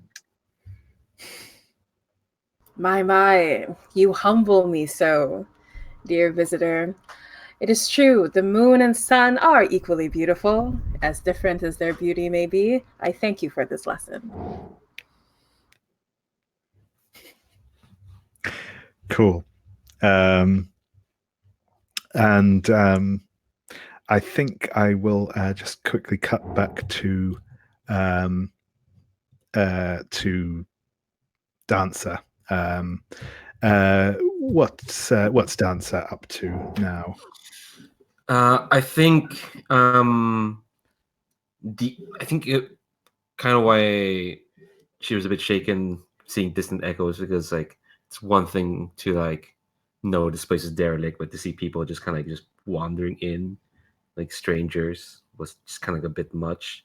So Dancer, instead of going after Distant Echo, it's gonna go for like you mentioned like there's like a fire or like some smoke. Sorry, failing to unmute myself. Yeah, there's definitely part of like where the old kitchens were in the big residence house. There is smoke coming out of the chimney there. You suspect that there are others in dwelling within here as well at the moment. Yeah, I think I'm gonna go investigate that. Yeah, partially to like, well, partially because there's fire. It seems it's cold, and it's just who are these people? How long have they been here? That sort of thing. Yeah, certainly. So you make your way in, and yeah, this is there were this temple was relatively large in its time. So the kitchens are those big, like stately home style kitchens where there's like multiple ranges and cooking fires sort of thing, and those big like long tables. They and as you enter in,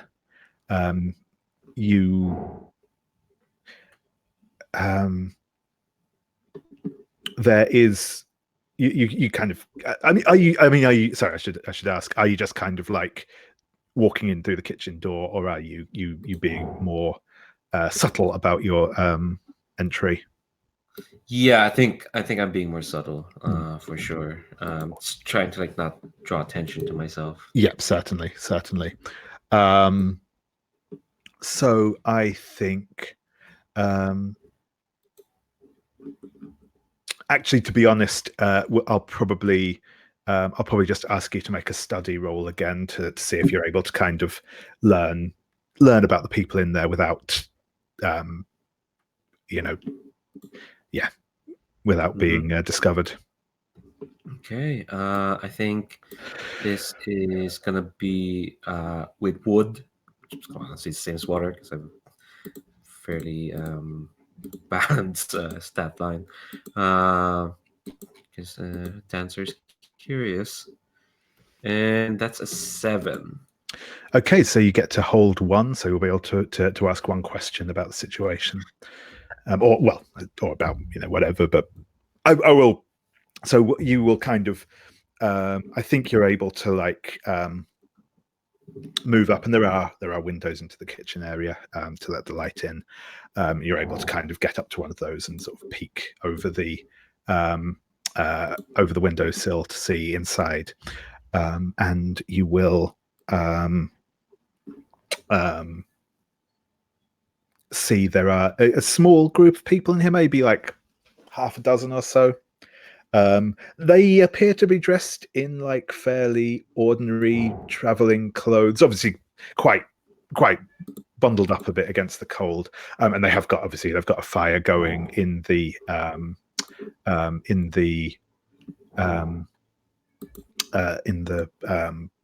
big hearth, which they're kind of gathered around. There are,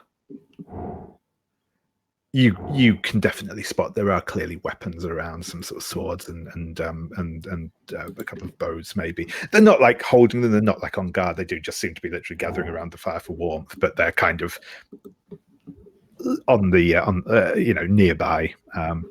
And you can ask a question. Yeah, can I tell if like they're a threat to the people in the village or anyone who's passing by? So the chat got really enthusiastic about big hats. Yes. Oh no, Maria got enthusiastic about big hats. Sorry. Yeah, so definitely some of them do have wide brimmed hats on. But yeah, so what you will get, so you will. I will answer that with a couple in a slightly obtuse way, but no, these are clearly warriors. They are most of them are not like as good as you probably. These definitely look like, you know, but they are trained warriors. They definitely have a very bandity look to them. However, from the way they are talking, the way they don't seem to. You definitely don't they don't seem to be like planning anything. They certainly could be a threat to the villagers if they chose to be, but you don't get the impression that that's their intent here. They do just literally seem to be here sheltering from the weather like everyone else. What you will also notice, which may color your assessment of that whole situation, is one of the bands have got their back to them, and they're kind of tending the fire, and they will go over and pick up a pail of water to like put into a cooking pot they've got over the hearth. And as they turn around with the water, you will see that it is Crimson Willow. Yeah, not as much. So I think seeing that, like, I think I am just gonna walk in. I just kind of like throw caution to the wind a bit, like, and just say, just to like get their attention. I'm glad to have found some fellow travelers. I seem to have been waylaid by the storm. May I trouble you for a spot next to your fire? And Crimson Willow, I think like a couple of people around the fire have sort of gone for their swords, not like pulling them out straight away, but they've put their hands to their swords. But Crimson Willow doesn't even actually see. It's like they've not even really looked up as you've come in. But there's just one of those like almost imperceptible smiles over their face, and say, I feel I hardly need extend you an invitation, dancer. You surely have a seat by this fire by right. Well, I'm glad you've extended the hospitality of our kitchens to your friends here. And I think without even waiting for anyone to put away their swords, Dancer will just kind of like confidently like stride over and like sit down next to the hearth, to the fire.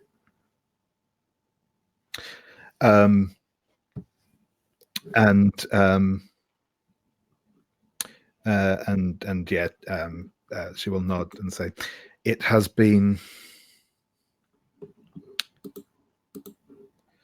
too long since both I saw you and I visited this place. It is one I am far gladder to see than the other, I will admit." That's fair. After all, one is living and the other is a ruin. I'd be perturbed if you. Well, I could say the same. Crimson. Actually, no, she calls her Willow. Say the same, Willow. It has been too long. Can I declare detail about the... Absolutely. I think, let's see, the description is grasping bandits or righteous rebels, perhaps a bit of both. Perhaps a bit of both. I think I don't know if we're probably kind of in the same wavelength here, but they're not here. They're not just here to shelter and storm, are they? I think the Black Fox have recently made some not attempts, but like they've been belligerent against the Shang clan in recent times. I think they're kind of like moving from bandits to rebels in that sense, and they're kind of positioning themselves against powerful families. If that's okay, David. Yeah, no, that is perfect. Thank you. And I think what I'm going to do now is just quickly. We may revisit this momentarily, but I think for that we'll kind of get one of those scenes where they're making tea, and they'll ask you to they'll share tea with you as well, in a kind of a bit of mirror of the scenes on the other side of the building where Jade Serpent and the others are. But I do want to just very quickly frame a scene with Elegant Aspen.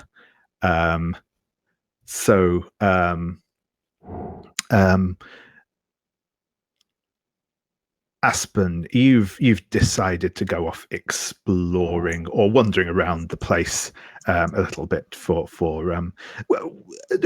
is there anything in particular you think you're doing, or is it just idle curiosity? I think it's idle curiosity. I think I was just like over Jade Serpent for the moment. And just like picked myself up out of that fire and was just like, I'm just gonna wander around and see what trouble I can cause. I mean, things I can learn. Yes, your brooding time. I understand. It's important for the Constitution. Excellent. And I think that as you're wandering through some of the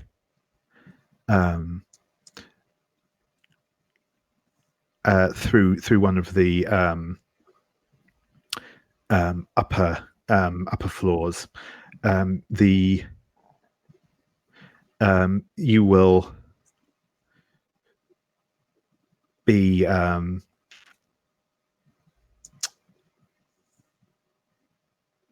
you'll be wandering through one of the upper floors when you hear a very soft sound of somebody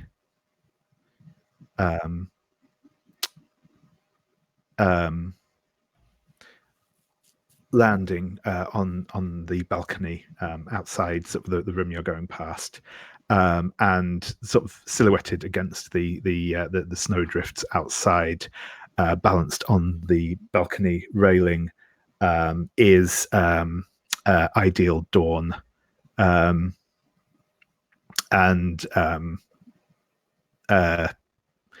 they will smile and say, Aspen, I'm glad that I could catch up with you and the master. How have things been? Aspen was like in the process of walking back and does that thing where he just like jerks his body back and turns around and says, Ideal Dawn, I wasn't expecting to see you here. I mean, we weren't supposed to be here. How did you find us? I have my methods, Aspen, as I'm sure you know. Things have been cold, as one might expect. But why are you up here sneaking around instead of, I don't know, talking to Master? I'm sure they would enjoy your presence.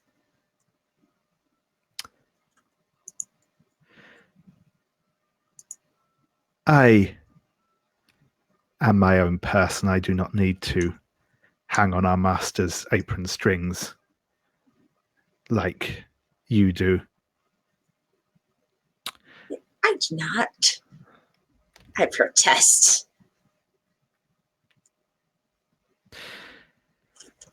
Come. We both know that your protestations mean nothing. You have not the strength to back them up.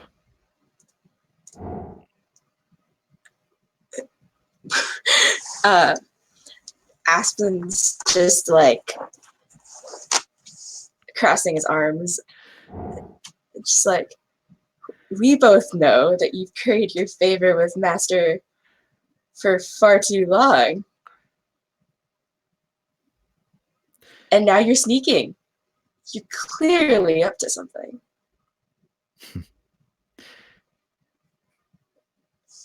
If I am certainly not the only one. Our master treads a dangerous path, and let's just say, unless he is very careful, soon you will be calling me master. I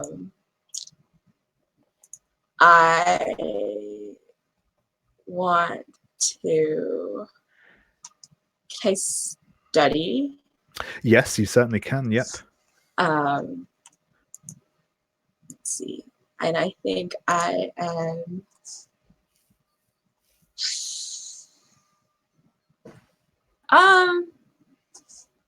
I think I'm being. I'll use metal. I think I feel like sort of like calculating out exactly what this means. Baby. Yep, that sounds good. Okay. Let's see. That is a 2 plus 1 is 3. Excellent, excellent. So, as he sort of says that, and as you kind of like, are glaring back at him, he says, "Of course, that is assuming you live." And he will draw his sword and leap towards you. I have a slingshot.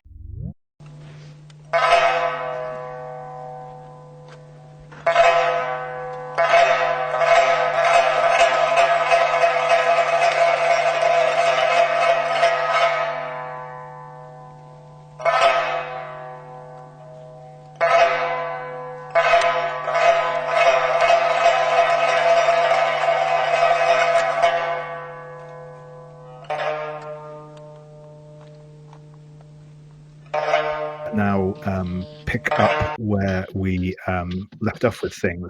So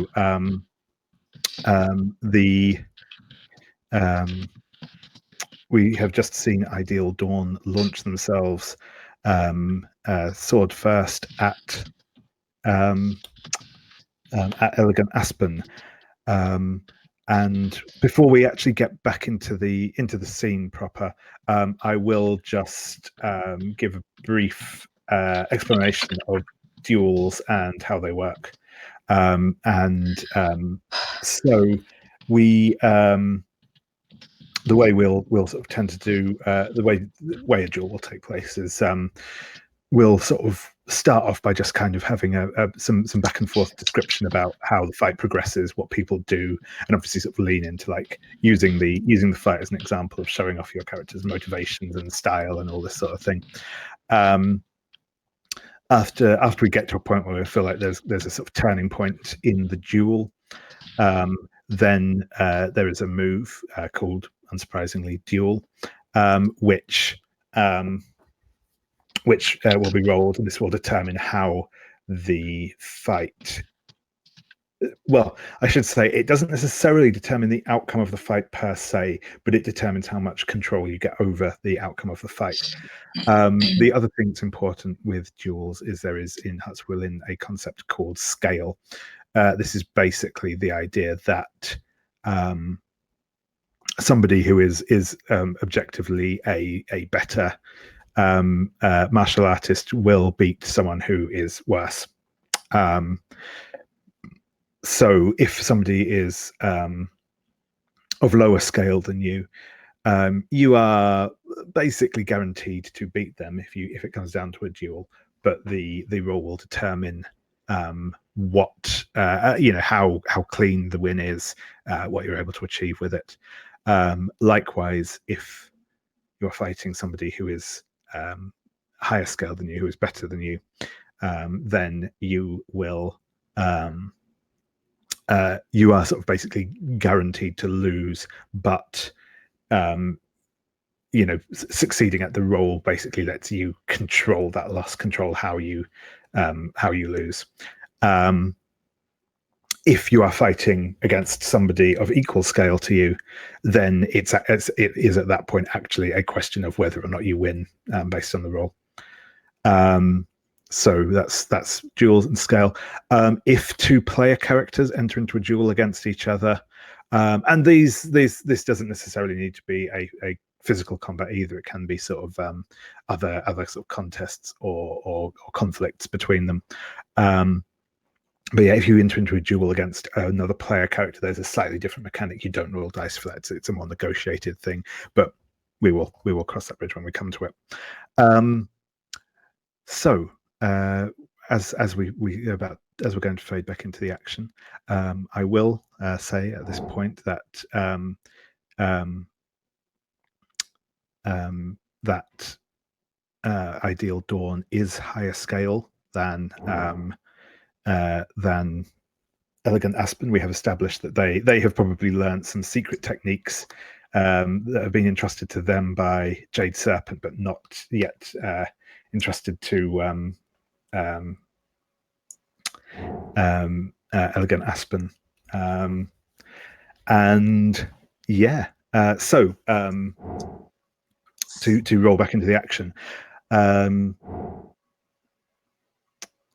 Aspen, you are, as I said, you're sort of in the top floor of this residence building, and sort of by one of these big open doors out onto the walkway around it, where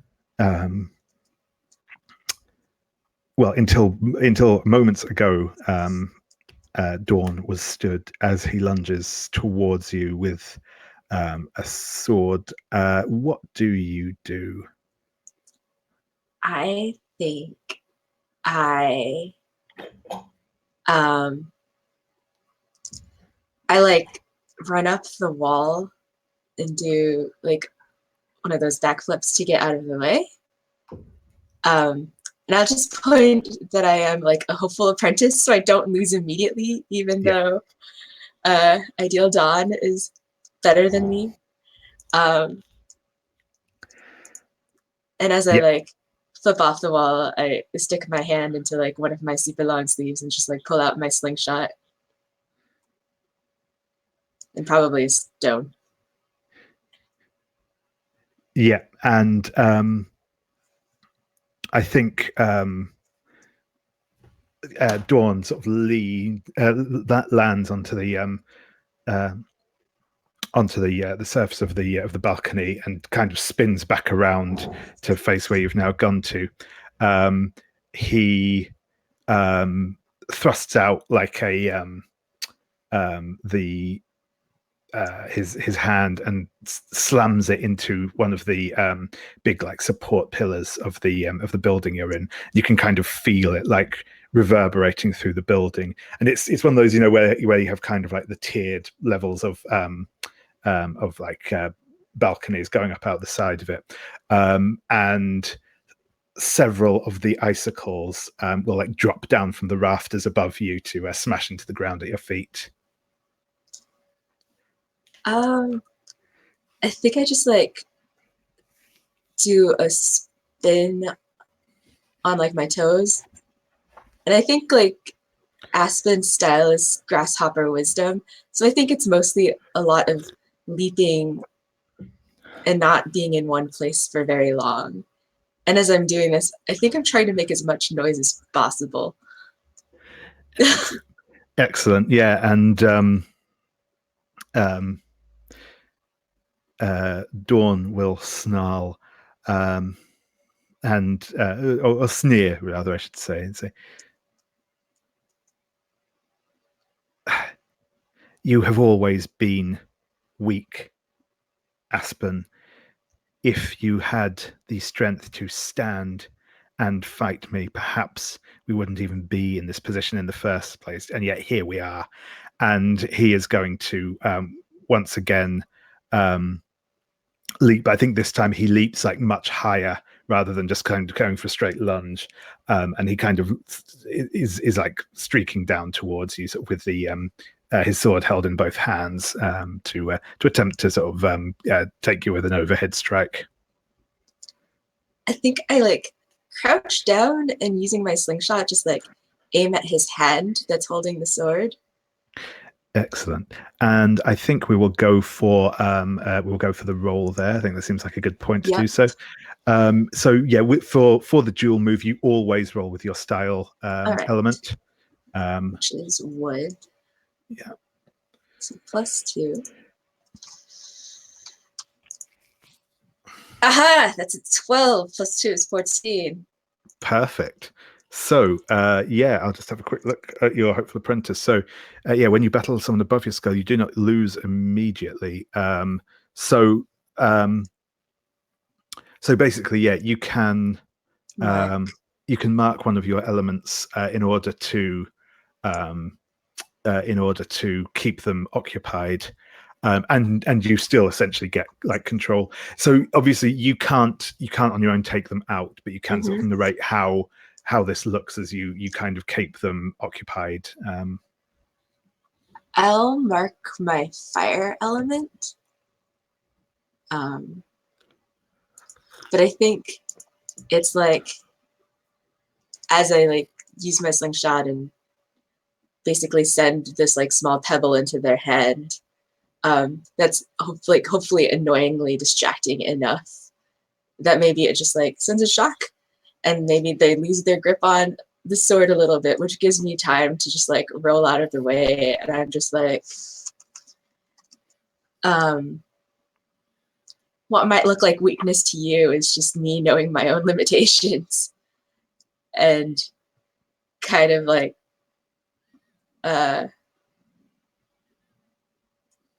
hop my way. Like, I think it probably looks like hopping, but it's just like a leap towards the door,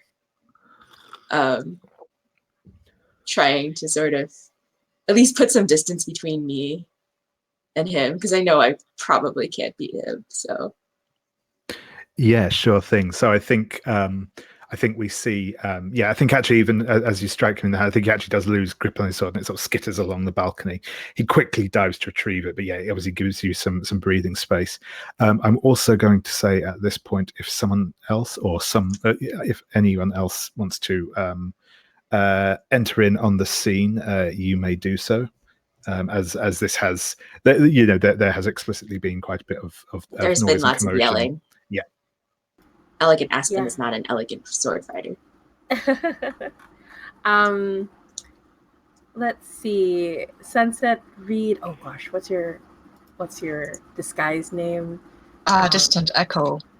Yeah, do you feel like Distant Echo and Jade Serpent would be on the I feel that together? I feel that, yeah, I mean, I thought that Distant Echo would have left to go looking for feathers or dancer. But if there is a commotion happening, that might be dancer, so they would go investigate. Yeah, maybe we can come from opposite directions, exactly. and then we show up at the same time. Yeah, I like that. Yeah. So so I think Jade Serpent comes in suddenly very serious, like the dad jokes and the twirling hair, all of that is gone, as Jade Serpent starts to look more like their actual age as they show up. But would you like to do something first?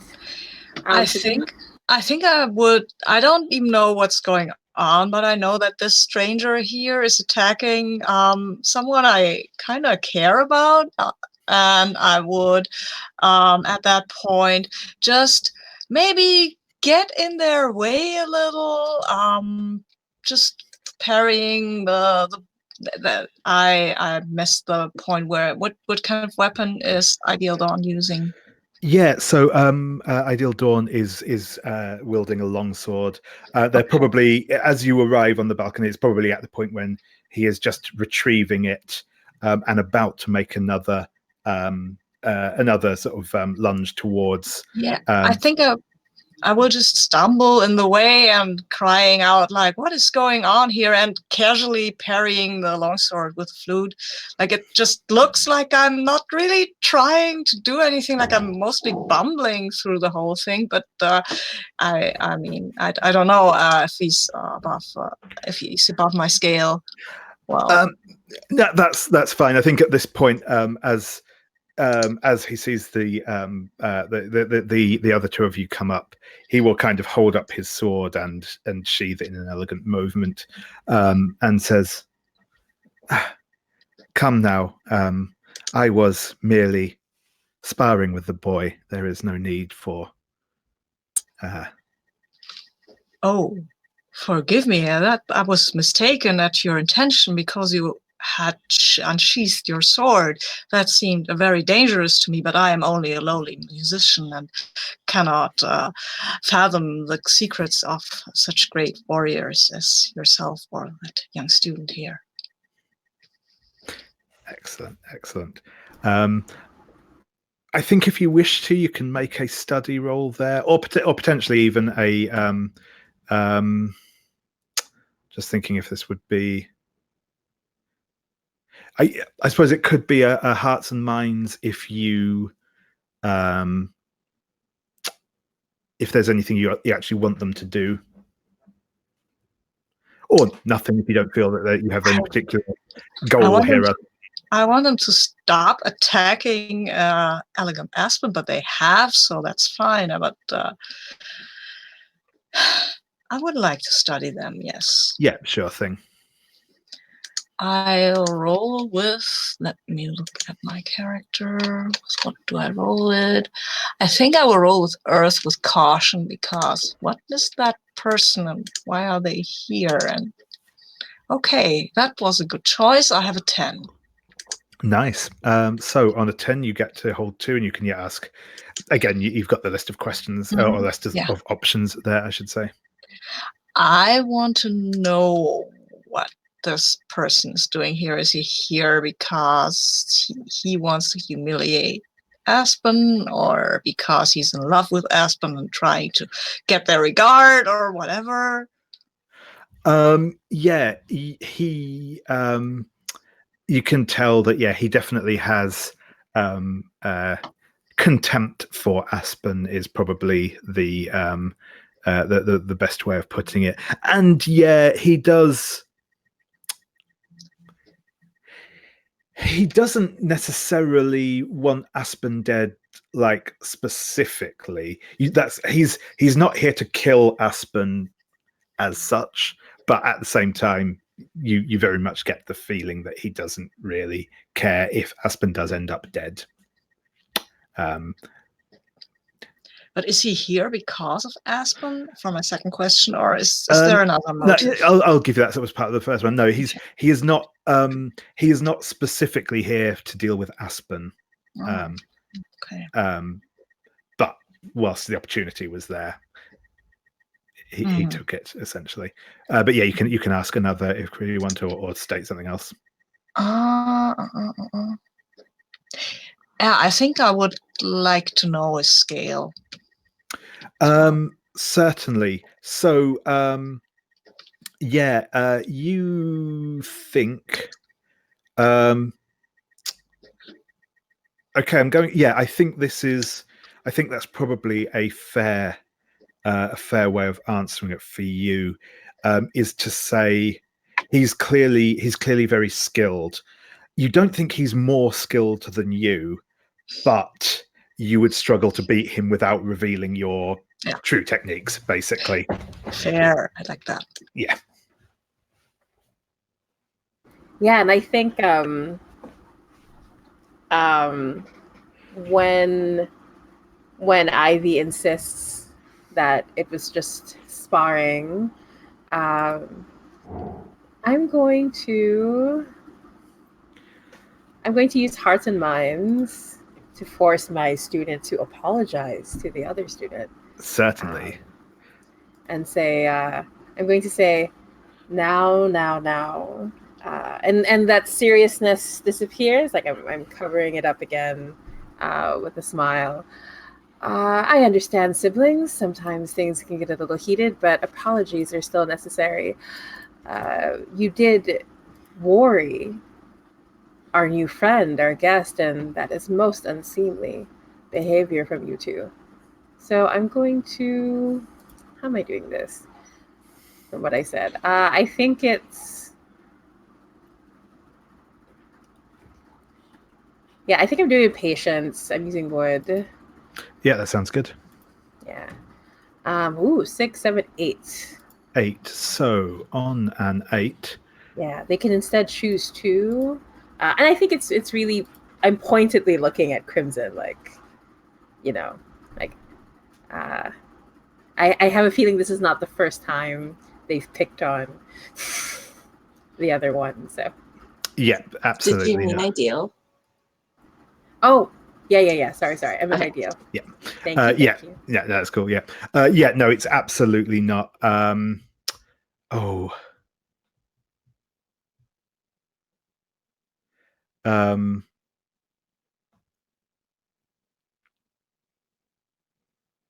wait, isn't this Ivy? Oh my gosh, there's so many names. Yes. No. Yeah. This is Ideal Dawn. Ivy. Yes. So Dawn will he will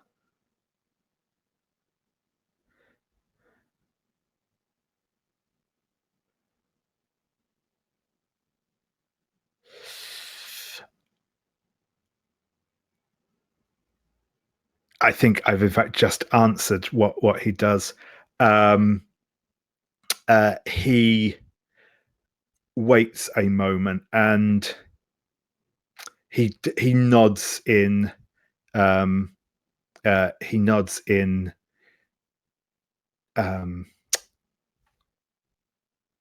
distant echoes direction and says, I apologize if I have disturbed your evening, my friend. And I think that counts as a hesitate on his part. So you will gain +1 ongoing against Ideal Dawn, Jade Serpent, as you can tell that he's chafing against your authority. Mm-hmm. Okay, awesome. I think Aspen probably has like risen from wherever he's crouched and like dusts off like snow off his robes and it's just like angrily like, Master, he just tried to kill me. And here you are forgiving him? I can see who the favorite is. You can see like there's a twitch where I'm like, insolent child. We must not speak of these things. And I'm going to... Now, my dear. Aspen, are you telling me that you were affected? And that you were bested in this situation? Because from what I can see, you held on quite well. I think Aspen like does a tiny bow at what sort of sounds like a compliment a little. And he's like, yeah, actually, I think that's Leandro raises a good point, which is to say, this is probably a good point for an inner conflict role, which actually I've been very neglectful of so far this session, which is very. I've been thinking about it. I've been asking myself, am I conflicted? Yeah. So the inner conflict role is when you come face to face with emotional turmoil and pressure from an entanglement or personal issue. Mark XP. And roll anything except your style element. So you cannot roll your style element for this. On a 10 up, you manage to keep yourself together and you can basically just act as normal. On a 7 to 9, you must either flee the scene or mark an element. And, then there's a miss, which never goes well. Okay. So I can also not use the one that I marked for Hopeful Apprentice, right? So I can just roll with Yes, that's right. Yeah. anything that's okay. Well, how am I doing this? I will use caution. Yep, certainly. Because it's like, oh, is that a compliment? But also, that's a 5. Shady. It's a shade. Yeah. This is so So wonderful. I think that what will happen here is yes. So I think that oh, where do I want to go? Yeah, I think that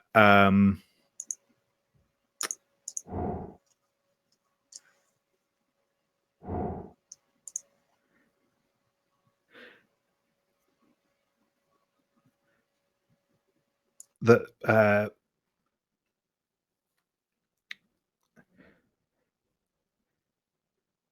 he will kind of say if sorry, I think at this point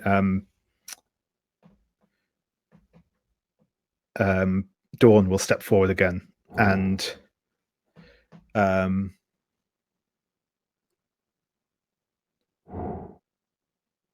actually no, I think actually sorry, I think what will happen first is I think I would like it if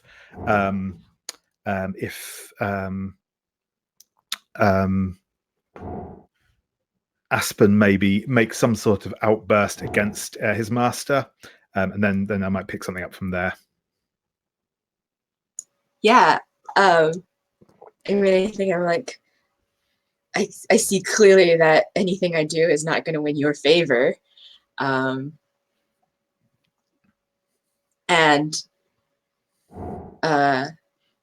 like, I know you're just here to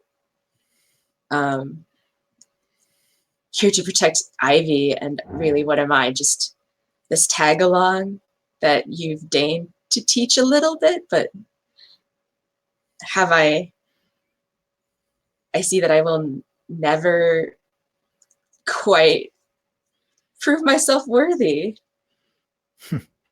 And this is the point when Dawn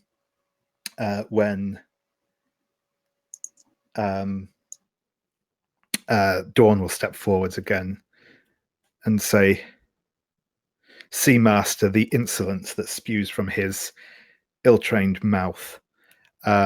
He is too concerned with his own glory and not on applying himself with proper discipline to his studies. And I do not suppose he has told you, has he?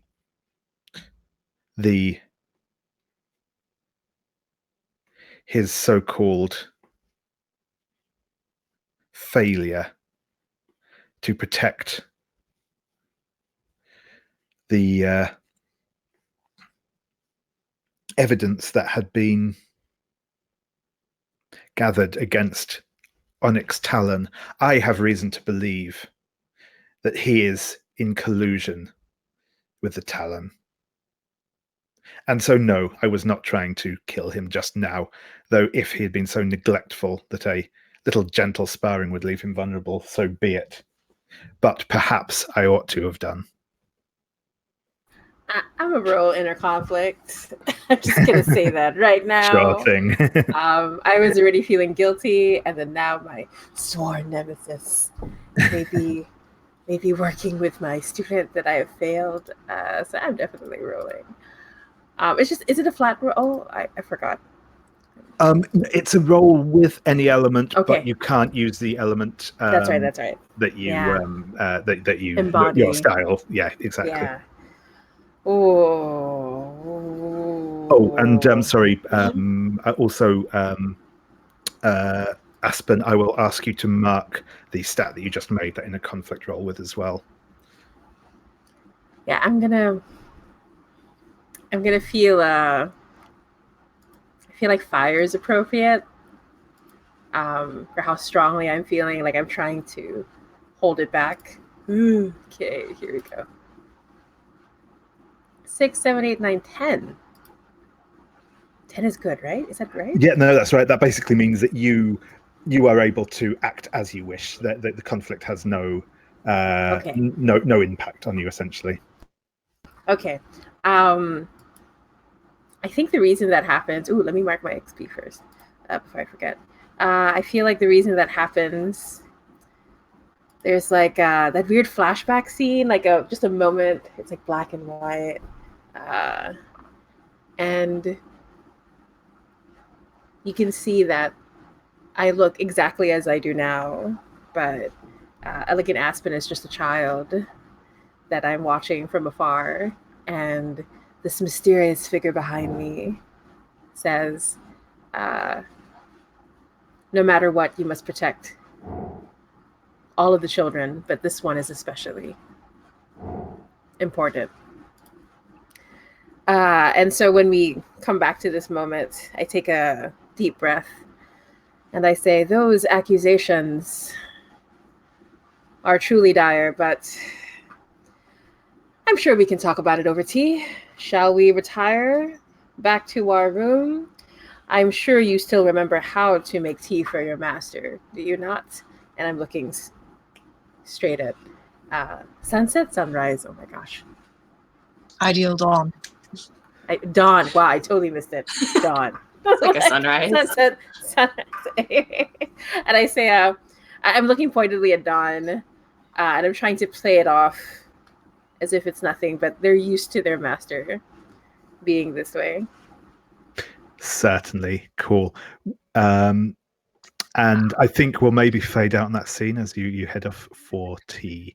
I would like to take yep. Elegant Aspen aside, but we can postpone this because I want to give them a bit of a heads up for a bit of a cheer up, right? Because they've been chewed out and attacked and nearly killed and treated like a sulky child, and that's not. Yeah, no, that's unfair. I think Aspen probably tried to like. I was So gonna say want- flounce out of there, so you can yeah, attack them. I'll walk out. I follow. Yeah, no, that's cool. That's cool. Yeah, we will. The other thing, while it's still in my mind, Aspen, if you would like to roll your face to fate, roll again great. now that you're out of Another roll. cliffhanger scene. That's a 3. Perfect. You get to mark another point XP. So burn the room. I just cursed. Literally cursed. Yeah, fate hates you apparently. So there we go. That was just like flat, right? That's right. Yep. Okay. Yep. That was a 3. Basically, the way it works is if you don't fail it.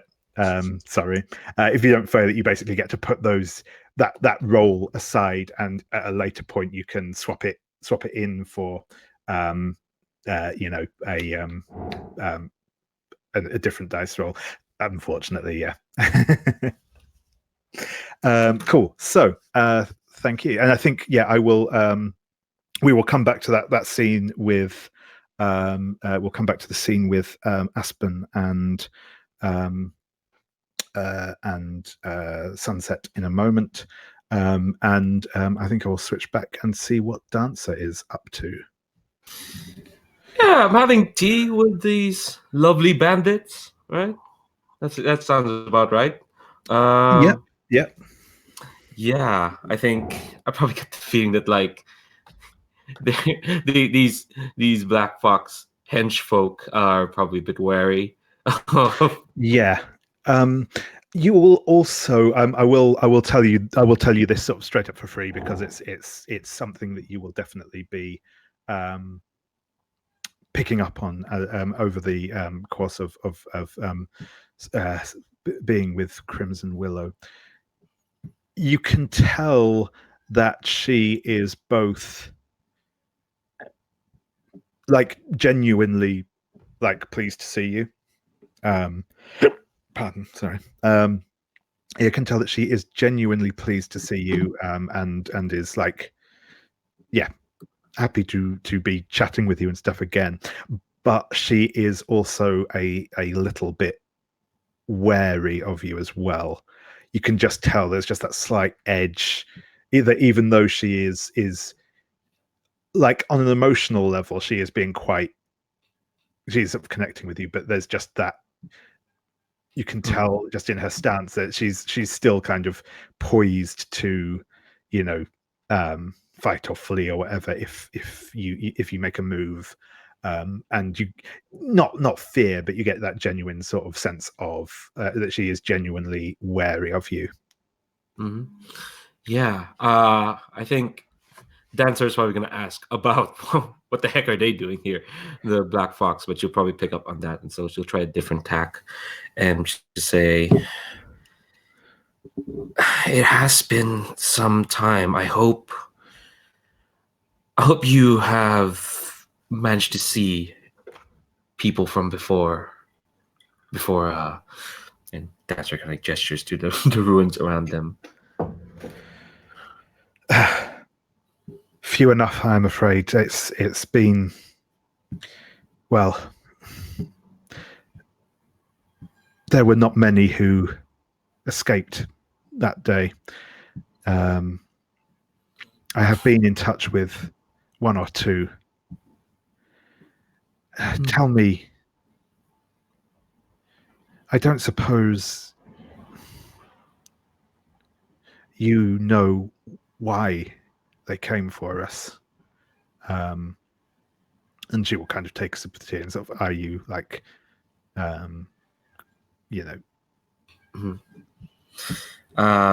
think Dancer will like take a sip as well, kind of like stealing herself, and says, "If I know, I wish I could tell you, Willow, but I've traveled for quite some time, and yet not a hint, not a scrap as to why we were marked for destruction.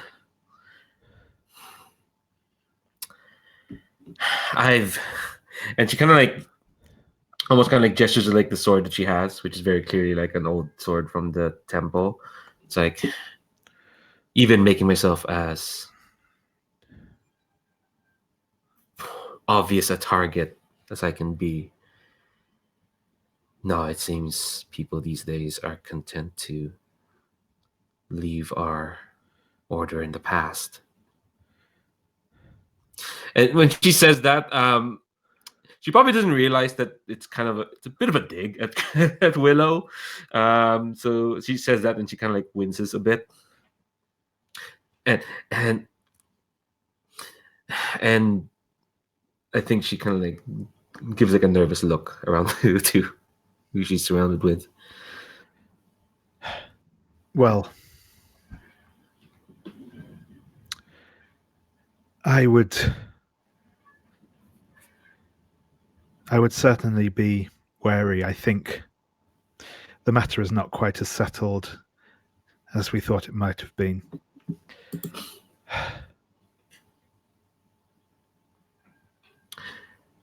I think just to grab onto any topic, because this is quite morose, Daz will just very, very lightly bring up, have you heard from Sunset Reed?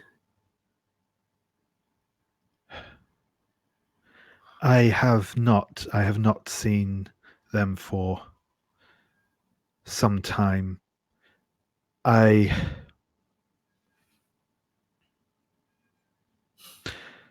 have heard conflicting reports. Some say that they could not bear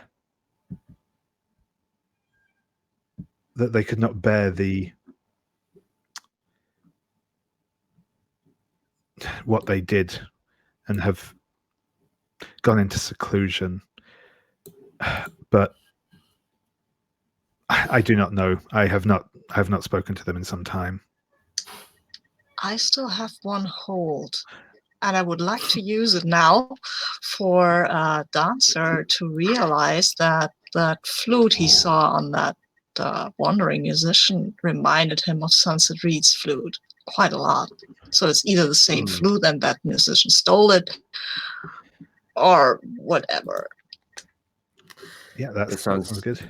That sounds like a perfect time to roll inner conflict then. Yeah, let's see. I think this is going to be with metal. This is like Dancer trying to keep her control on after realizing that. That's going to be with +0. And that is a 6. And that's excellent. Jesus. Excellent. So, giving control to David all day. Yeah. And so, and I think as you put down the teacup, you feel your hand trembling slightly, and all of your muscles start to feel loose.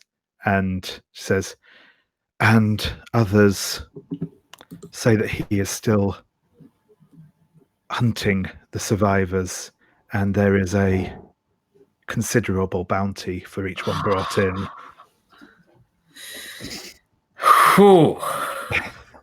And I think with that we will come back to you, I think, in a moment. But for the time being, you will slip into unconsciousness. Wow, that's a swerve.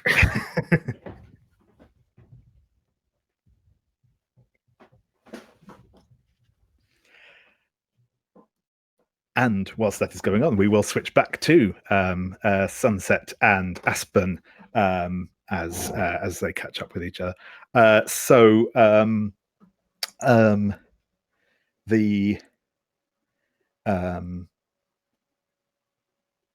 will also, again, just a brief explanation of things here. So, because I can see at least some of this coming up in the next scene. So, obviously, in terms of people with elements marked, there are a couple of ways of removing them.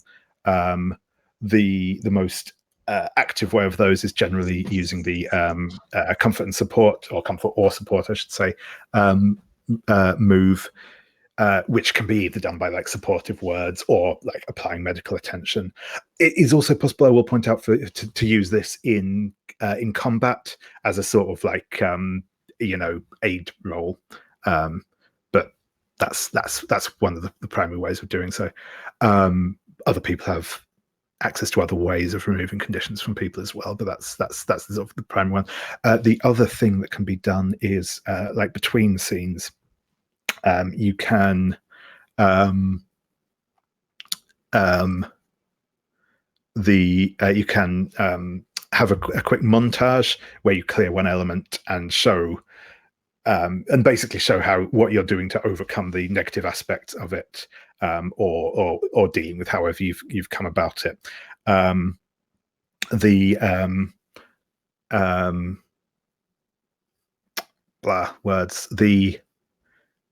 In the case of that's the other thing I didn't mention about marking elements before. When you have an element marked, it's also kind of like an encouragement to use that as a kind of role play thing as well, which can be represented either by focusing in like in an excess of that particular element. So like if you've got fire marked, then you might be like constantly like angry and passionate and stuff, or alternatively it's got on the other side of the sheet, so on the condition side, it says it's got some other sort of negative traits associated with that element that you might come up into play as well. There's nothing sort of specific around those. It's just kind of an encouragement to like how to portray the effect of having those elements marked. But yeah, that's cool. But anyway, all that said, we'll fade back into the scene with Sunset and Aspen, and if you want to frame how you want this to look, where you want to be.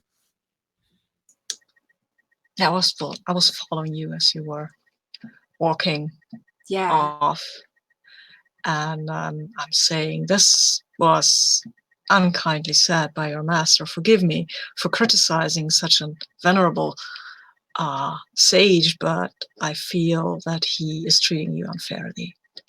Not so inspirational now, are they?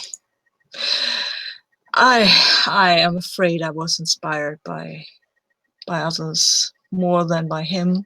Actually, what I said about the sun being more inspiring, the moon being more inspiring than the sun, I was speaking truth. It was not facetious. I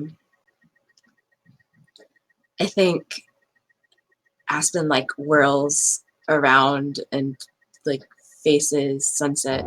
It's like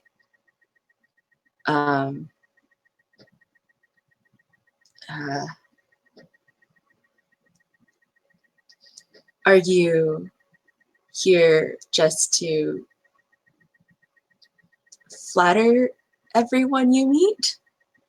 No, I'm here to flatter you. The other is incidental. But I've come because I admire you. I admire your spark, your spirit, your fire.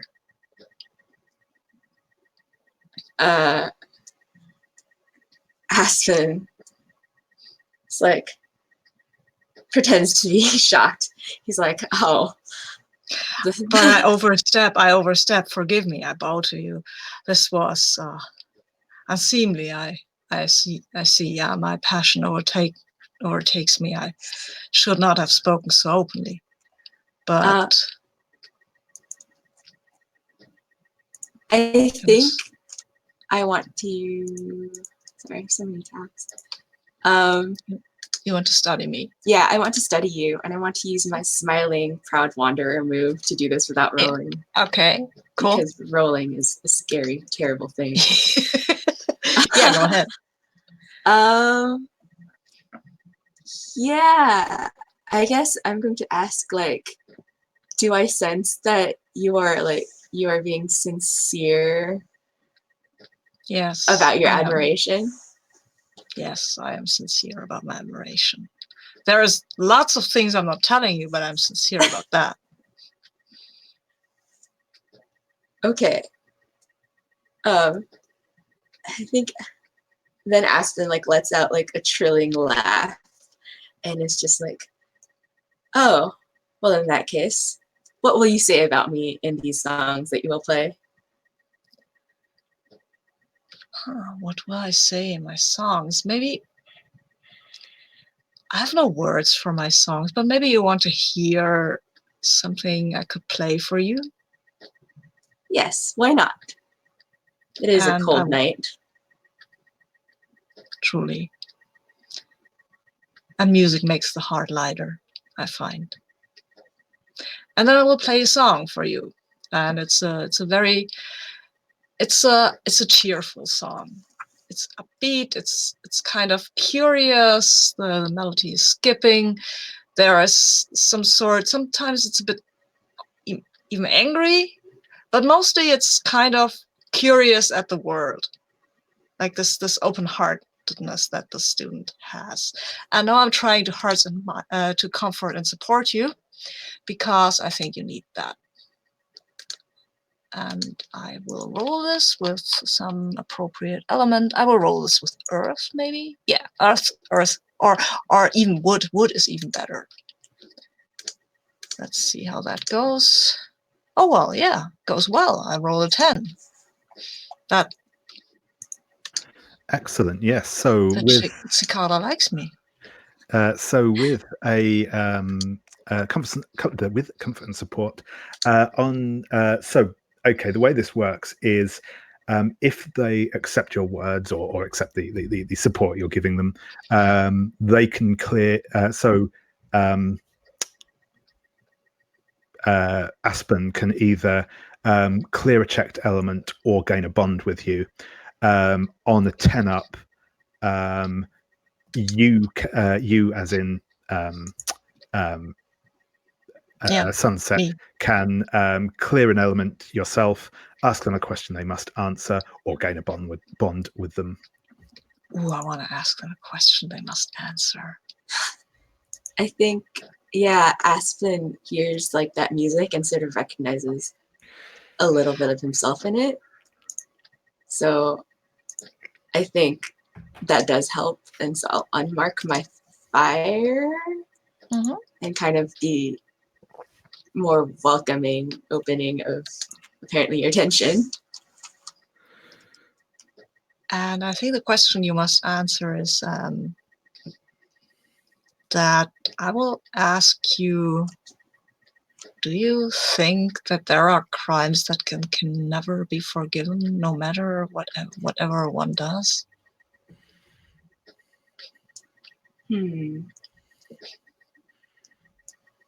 I think Aspen like looks around at like the ruined temple that they're in, and like he's not the smartest student, so it's like, oh, this is a thing that's been mentioned in the past, but I've never really thought about it.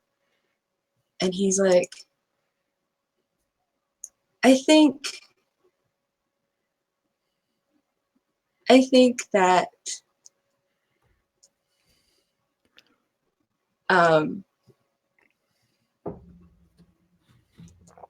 I think that if one is willing to show that they are truly sorry for what they've done, forgiveness can be found, at least of the person, if not the crime.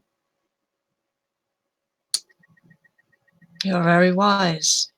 Thank you for your words. Can you put that into a song and perhaps sing it in front of my master? I've not heard myself called wise very often. That is more, I feel, a failure of your master than of yourself. But yes, I will attempt to do so.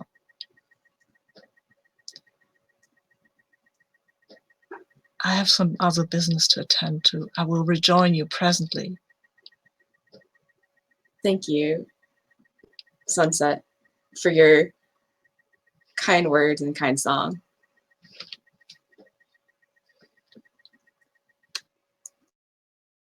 Excellent. So I think Jade Serpent, I think we will see you. Did you want to play out the scene with Ideal Dawn, or would you like to move on to something else? Ooh, yeah, I was thinking I'd like to talk to Ideal Dawn about the information that they shared, and to because when was the last time I saw Ideal Dawn? It's probably been a little while. You know, as like the senior student, you know, you trust him to sort of be on, you know, you trust him to his own devices a lot more. So it's probably been like maybe weeks, call it. It's been a little while. Yeah, so I think I definitely want to, because what my student didn't understand, what Aspen didn't understand, is I caught as a teacher choose one over the other, but I have to talk to him in private about how unacceptable this behavior is and try to get more information. Yeah, certainly. So yeah, I think he is you know, beginning to like boil a kettle for tea, and yeah, you can, and he is, you know, he's not sulking to quite the extent that Aspen was, but you know, he's also like angry at like he's basically doing that typical like I mean he's not a teenager, but he's doing that typical teenage thing of like, you know, it's your fault that I was you know, why are people angry at me for doing the right thing, damn it, you know, that sort of Definitely. I would like to. I'm smoking from the pipe, obnoxiously filling the room with it. I'm going to study my student with the +1 forward. Yep. Yeah, how am I doing it? I feel like I'm very focused. I want to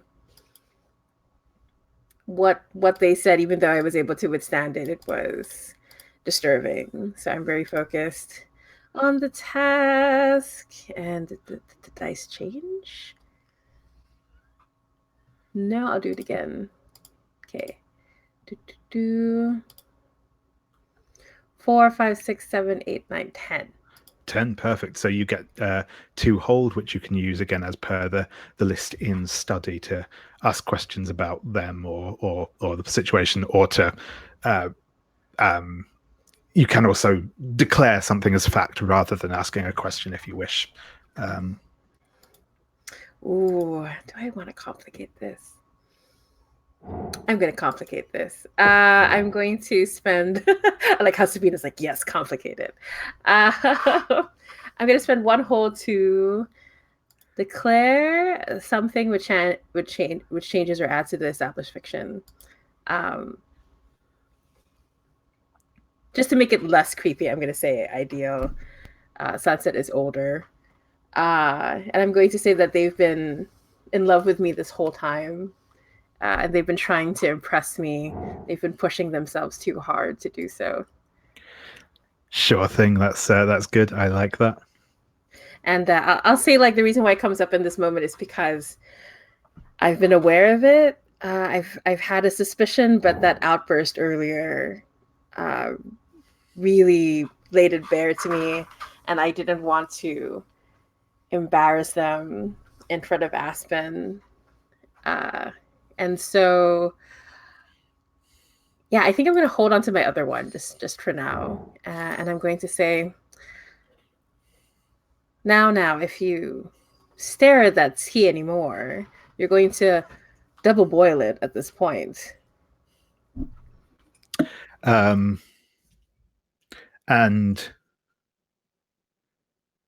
he will pour the tea for you and hold out a cup and say, "Here, master. I am sorry if I did cause you any embarrassment, but I do not know why you persist with that family. They are beneath your capabilities, your station." Or well, not station, but yeah, they're beneath you. They are nothing more than indolent nobles. And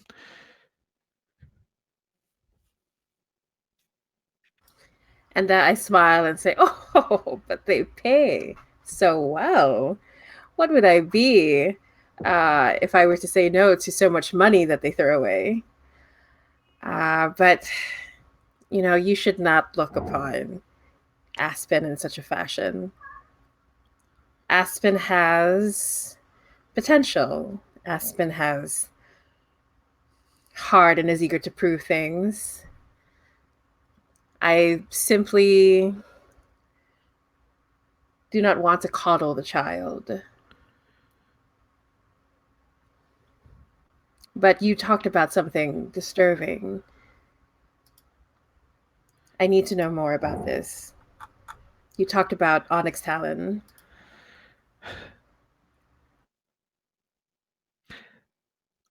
Onyx Talon is powerful, and I fear that if you do not cease your pursuit of them, it will mean your downfall, master. And I could not let that happen. If I could stop you from your course of action. And yes, that which was taken from Aspen, I fear, has made its way back to him.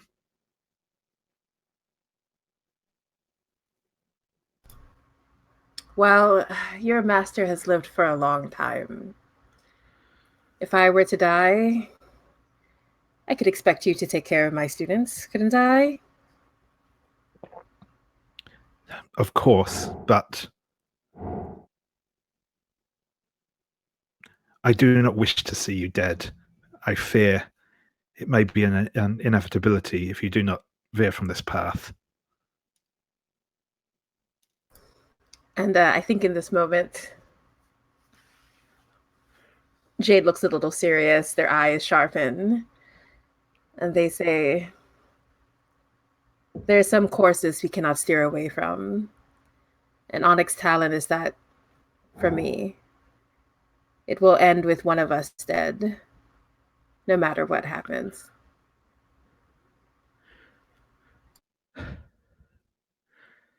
I feared that would be your answer, Master.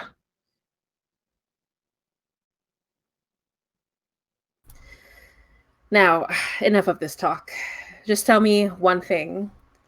What kind of food will you serve at my funeral? It will have to be a grand feast for someone such as I. And I'm like pushing the hair around again. And I think he looks away and is I don't think he even like mumbles a response, but and you can tell that like there's just like tears pricking at the corner of his eyes, as he sort of hides his gaze from you. And I think like this is like that moment when you can sort of like hear them speaking to themselves, the character. You know what? I'm just gonna roll. I'm just gonna roll Inner Turmoil. Oh yes, certainly, yeah. I was going to say, yeah, you still have a hold as well if you wish to ask a question or what have you. But yes, you can also absolutely roll in a turmoil if you feel. Yeah, I'll do that. Because I can keep the hold until after the scene, or is it only within the scene? It's more or less within the scene, I think. Got it. But sure. Yeah. I'll do that. I'll do the inner turmoil first, and depending on how it goes, but I'll ask that other question too. But basically, what I'm trying to do is like, I'm trying to resist not speaking directly about their feelings for me. Sure thing. That sounds good. So I'm going to roll with. Yeah, I have to say it's metal when I look at it, even though it's a -1. So let's see how it goes. Wow, that was like a 5 anyway. Okay, but that's 2 XP. Delicious. Excellent. So, terrible. That is the point. This wasn't intentional. This is just obviously how things are going today. It's going to go a little bit differently for you though, as you lift the teacup to your mouth to drink it.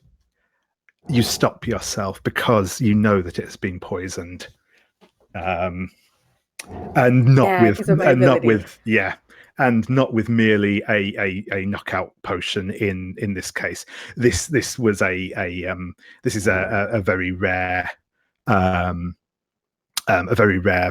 poison used by the Order of the Veiled Knight, a secret sect of not very secret sect of assassins, but as secret as you know, assassins who name themselves are.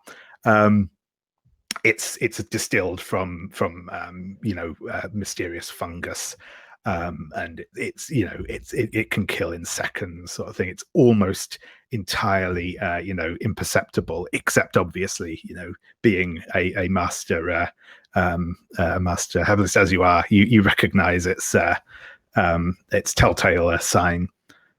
And they're able to stop before putting it to your lips. And if you can mark metal for me, please. Yeah. Okay. Marking metal. Oh, I'm going to use my study also. Like if I have a chance to. Yes. No. You absolutely can ask that question now, or whatever else you wish. I'm so addicted to revealing details. But.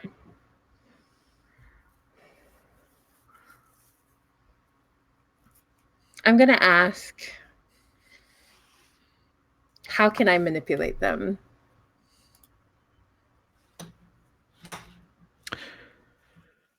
Yeah, so I think what I will give you here is that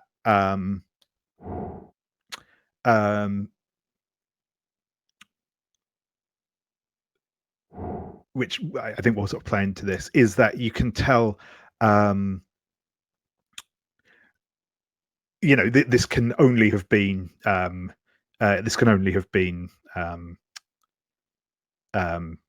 Dawn that poisoned you here. The poison has to be kind of kept in a little sealed thing. It's not like it's just been like left in the tea and it's happened to be when he's made it, it's come out. This is he is absolutely trying to kill you with this, but obviously he doesn't know that you would realize that he's that he knows that that classic thing. So if you fake your death, he will probably buy it because he's expecting it to happen.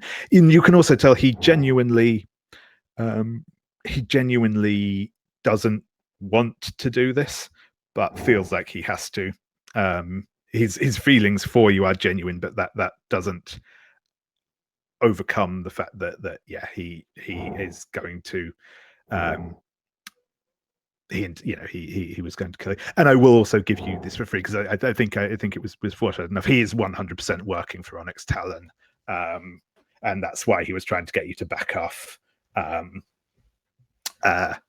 So yeah. Oh my gosh, I feel my heart like being moved. Yeah, I'm going to. Is it fair for me to say that because Jade is usually so over the top, that when they're actually acting, it's hard to perceive it, because they're usually so boisterous? Yeah, absolutely, yeah. Yeah. So I know how the poison works. I know what the poison is, so I fake the symptoms. It's supposed to happen really quickly. So I make sure there isn't even a hint of recognition on my face. Should I still roll for it, or do you feel like it's? I feel like that's I think that's a nice thing to happen. I think that's a cool moment to leave on. So now I'm happy for that to just work. Yeah, because I'm also at their mercy. But yeah. So I just make sure it looks as quick as possible. And in my mind, I'm thinking, well, at least they wanted me to die quickly. Will there be dumplings at the funeral? Excellent. And we will take a quick break there. So if we come back at 1:15, say, and yeah, we will pick things back up with. I'll be coming straight back to names. I'm so bad at them today. Dancer when we come back, and we will find the situation they are in.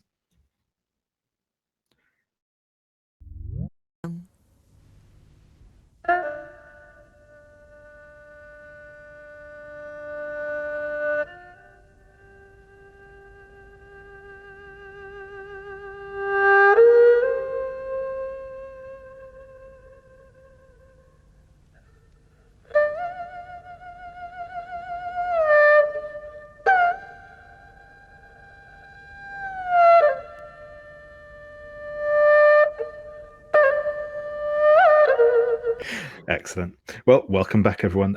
So, yeah.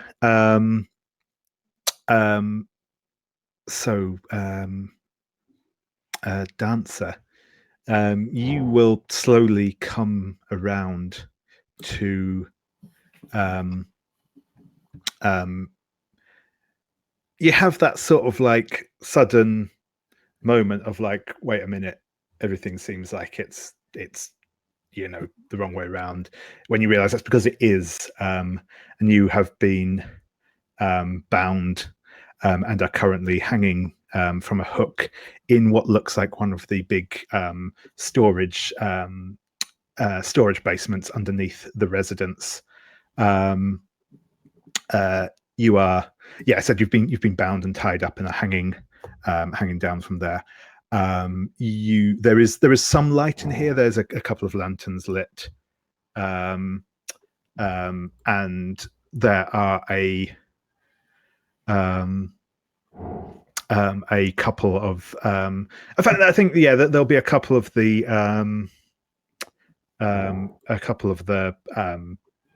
Black Fox bandits down here, and I think Crimson Willow will be down here as well. Yeah, so I have a move for escaping, but I kind of want to chat a bit to Crimson Willow. I think just to signify that I'm awake, I just kind of let out another sigh. That seems to be my default expression. It's just sighing, and I think I say, I've heard so much about the Black Fox that I'm honestly a bit disappointed with this. Well, we had to improvise, you know how it is. We weren't exactly coming here expecting to meet you, though it's worked out quite well, I suppose, if you can call it that. So you didn't set up shop here to entrap any unsuspecting fellow siblings of our temple, then, Willow? I was just coincidence. I have bigger fish to fry than you, but I suspect you know that already, don't you?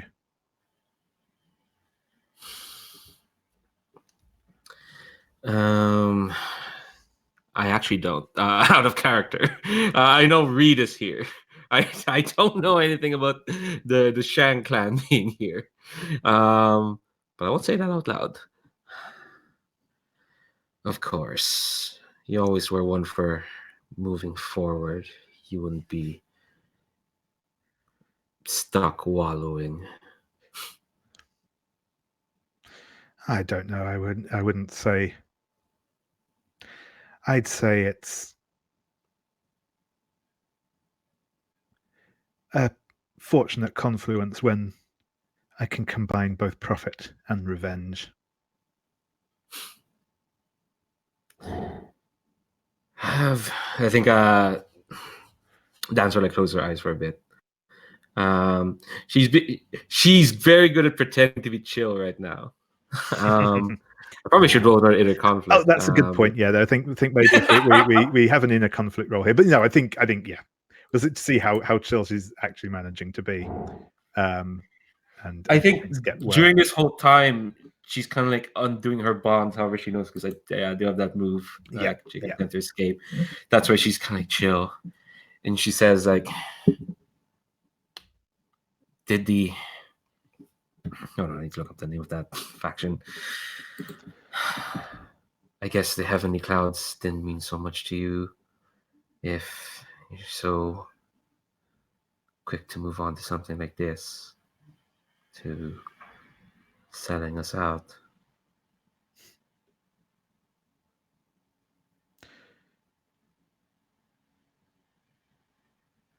Not the heavenly clouds per se, but you. Ooh. How could you have done this? I do not know. Out of character. Does Dexter know what she's talking about? What she is referring to here, and I'll give you this because it's said it's what her motivation is largely. She's actually referring to your father. Oh, that's who she's after.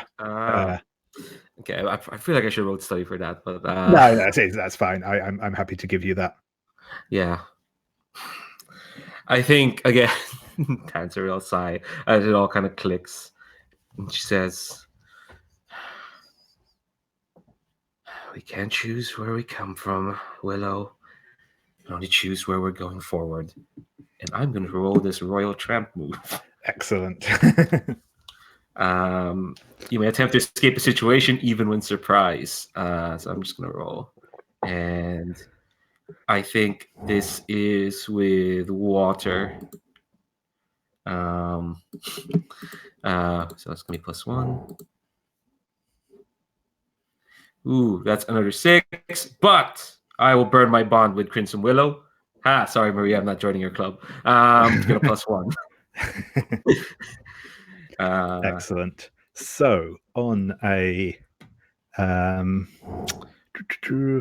a 7 to 9. So yes, you get to choose one of the complications. You mark an element, you end up in another dangerous situation, you leave evidence behind, or you lose something valuable. I can mark an element. I think that's fine for now. Yep, sure thing. So yeah, how does this look as you kind of escape the makeshift dungeon? Yeah, I think it's not clean, but it is flashy. I think as soon as she says like moving forward, like the bond she's been twisting behind, I don't know how she managed to do it, but they just snap, and she just kind of like lands knees first into Crimson Willow, like knocking her out, and it is just like it is probably in the movie version of this an elaborate like action sequence. Probably goes on just a bit too long.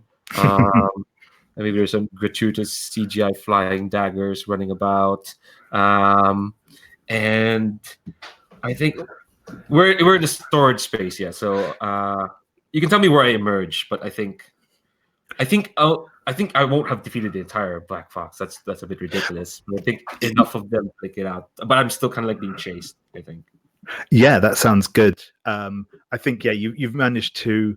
I mean, in fairness, I think you've managed to kind of get enough of a lead on them that they may catch up with you, but you don't have them. You've kind of got out. But I think what I will have is I think maybe at this point, I think you come out one of those like a coal chute sort of thing at the side of the building. And that probably isn't actually a coal chute, but it's that sort of thing, one of those like hatches. And I think because I know that they were looking for it, I think that this is you're going to kind of come out there as Sunset is wandering around the building, possibly actively looking for you at this point. I'm actively looking for you, but I'm not looking like I'm actively looking for somebody. I'm just ambling about and looking for maybe some, I don't know. Yeah, so I think I kind of like emerge from this mystical Chinese equivalent of a coal chute. Worn, dirty. I've got my sword out, and I think, do I just hear your music, or are you being less conspicuous? I think I might not. Do I lead with the music? That's a good question. Yeah, I think I might have to flute out because you never know what's hopping around in those ruins, and I think I might even have started to play kind of absent-mindedly while I'm looking, some sort of mournful tune that might remind you of something. But when you come out with a sword, then I might stop. Then I will stop playing and kind of lowering my flute and in something that might be a fighting position if I knew how to fight with a flute, which is ridiculous. Who does that? I'm gonna. I mean, I know about the flute, but like, I feel like I do want to trigger this hidden roll of yours. Try to pierce your disguise. So what Sunset does is like she's kind of like a bit wild-eyed. Not Sunset, Dancer. When she comes out to shoot, she's fought a few dudes. She's had to endure a terrible betrayal. And she sees this person who she saw earlier, who she thinks might be Sunset, was playing this tune, and I think kind of like the attempt to pierce the disguise is she starts whistling the rest of the tune. Ooh, nice. So, if another PC tries to pierce your disguise, resolve that as a PC versus PC duel. At any time, you may choose to fully reveal yourself. I think I like the idea of looking at PC versus PC. Yeah, I kind of like that. So Sure thing. So, yeah, the way PC versus PC duels work, as I say, is a little bit different to the it's completely different to the standard duels. So essentially, when one PC challenges another PC, you tell them what you'll give them if they accept your victory. You can basically offer them your XP. You can offer to give them some of your XP. You can offer to do something for them, to get rid of bonds that you hold over them, to change an entanglement that you have, or just letting them narrate what your victory looks like. Basically, you can make any sort of offer that you like, but you can only put like one offer out there. It's then basically the other player either accepts the offer that you've given them and they lose the duel and mark XP, or the other player can reject it, and then both of you mark an element, and then they get to narrate whether they win or draw. Yeah, don't have much I could offer to Sunset. Like what are you gonna do with XP? Like you don't roll bad in this game. I should give that to Aspen just to like see if we get an advancement. One thing that you could offer, because like I said, you can offer like just specific just kind of actions and stuff like that. So what you could offer, and I don't know whether or not this would be something that that they would accept, but you could offer that you will not tell anyone else as part of the condition for winning, or just to confirm that Sunset's there. Mhm. Yeah. I'm trying to remember. Back when we set up like the entanglements, do I know that like you help bring down do I know that you help bring down this temple? I am not sure. Maybe we can say that you do. Yeah, I think. Yeah, I think we should say that you do. That was the impression that I got, was that you knew that they had been involved in taking down the temple, but not that they are still actively hunting you. Yes, yeah. So I think I'll go with what David suggested, which is like I won't tell anyone. Okay. The truth. I think I will accept that. Yeah, that's how I get to know. Just so I get an XP. XP is pretty good. So Dancer finishes whistling the tune. What do you say to that? I will lower my flute, and now I'm I think I'm in an inner conflict, because on one hand, Iron Crane has told me to hunt down Dancer. On the other hand, I don't really want to do that, and I will roll this with, let me see, what am I good with? I will roll this with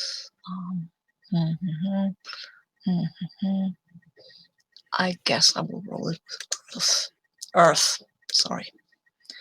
Let's see how that goes. Probably badly. No, not really. I've got an 8. That means... Cool. So you either have to flee the scene, or you can stay, but you have to mark an element. I will mark. I think I will mark Earth. Give myself an XP and stay.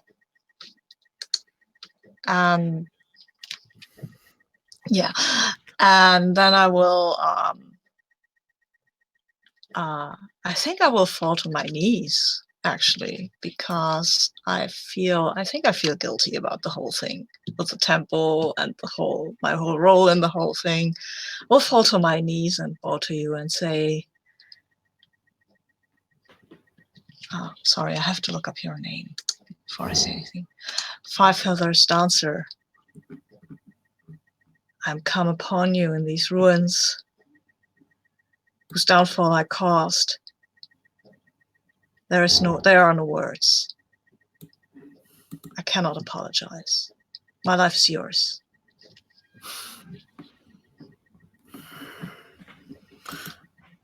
Ooh. Probably from like afar, I could hear Black Fox coming. So I'm gonna roll my inner conflict. 'Cause I know Crimson Willow's probably she's not gonna stay unconscious for too long. Ugh. So I'm gonna roll with yeah, it's anything except style element. Yeah, I'm gonna roll with more. Yeah, with water again. Trying to be wise about this whole situation. That's a 9. I'm tempted to burn my last bond with Ivy, who I'm not gonna see. I don't know if I have time to run into her. I bumped up to a 10. Yeah, that's fair. Because it's the entanglement that involves her, I believe. So that's cool. Actually, no, it's not. I'm almost tempted to like run away from like this choice. Actually, I'll roll back, burning that bond. Yeah, no, that's cool. I think, yeah. Yeah, and I was going to say it's to be honest, some would argue you have a very good reason to run away anyway. So yeah, yeah. I think because I don't think Dancer's expecting this. She expected like a fight. She expected like, oh, I rejected Sunset in the past. No, obviously, and then the next day they came to burn down my temple. I expected like a fight and not this. So I think Dancer was like, wow, they look at the chute she jumped from, sees this, and I think she's kind of like panting, and she just kind of like stammers out like, save your words, and she'll run. Okay.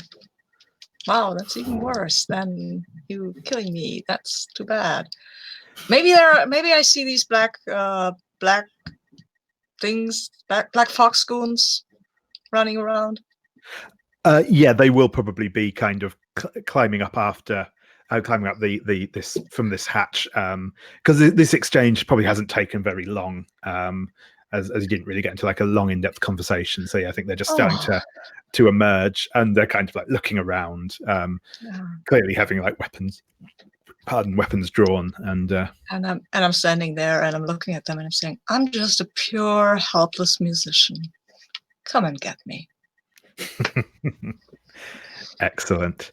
And I think we will come. No, I think I will see that now. Actually, I think they will.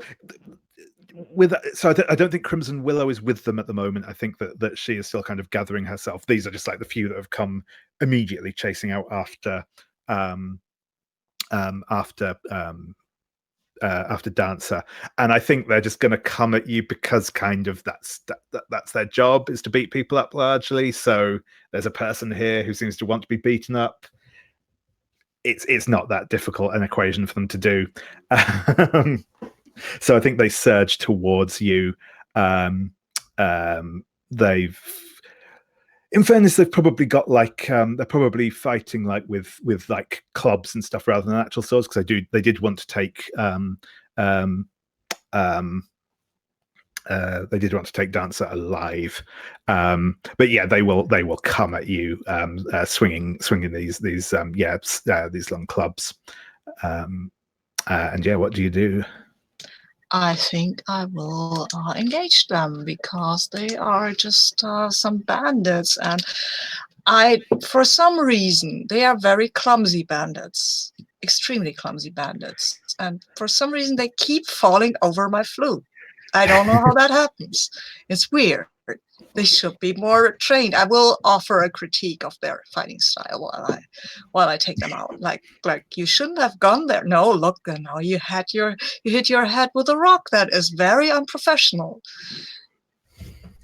That's no Brilliant. way to be a bandit. You hit your comrade now. That was very, very bad. I'm pretty sure he'll have a headache tomorrow.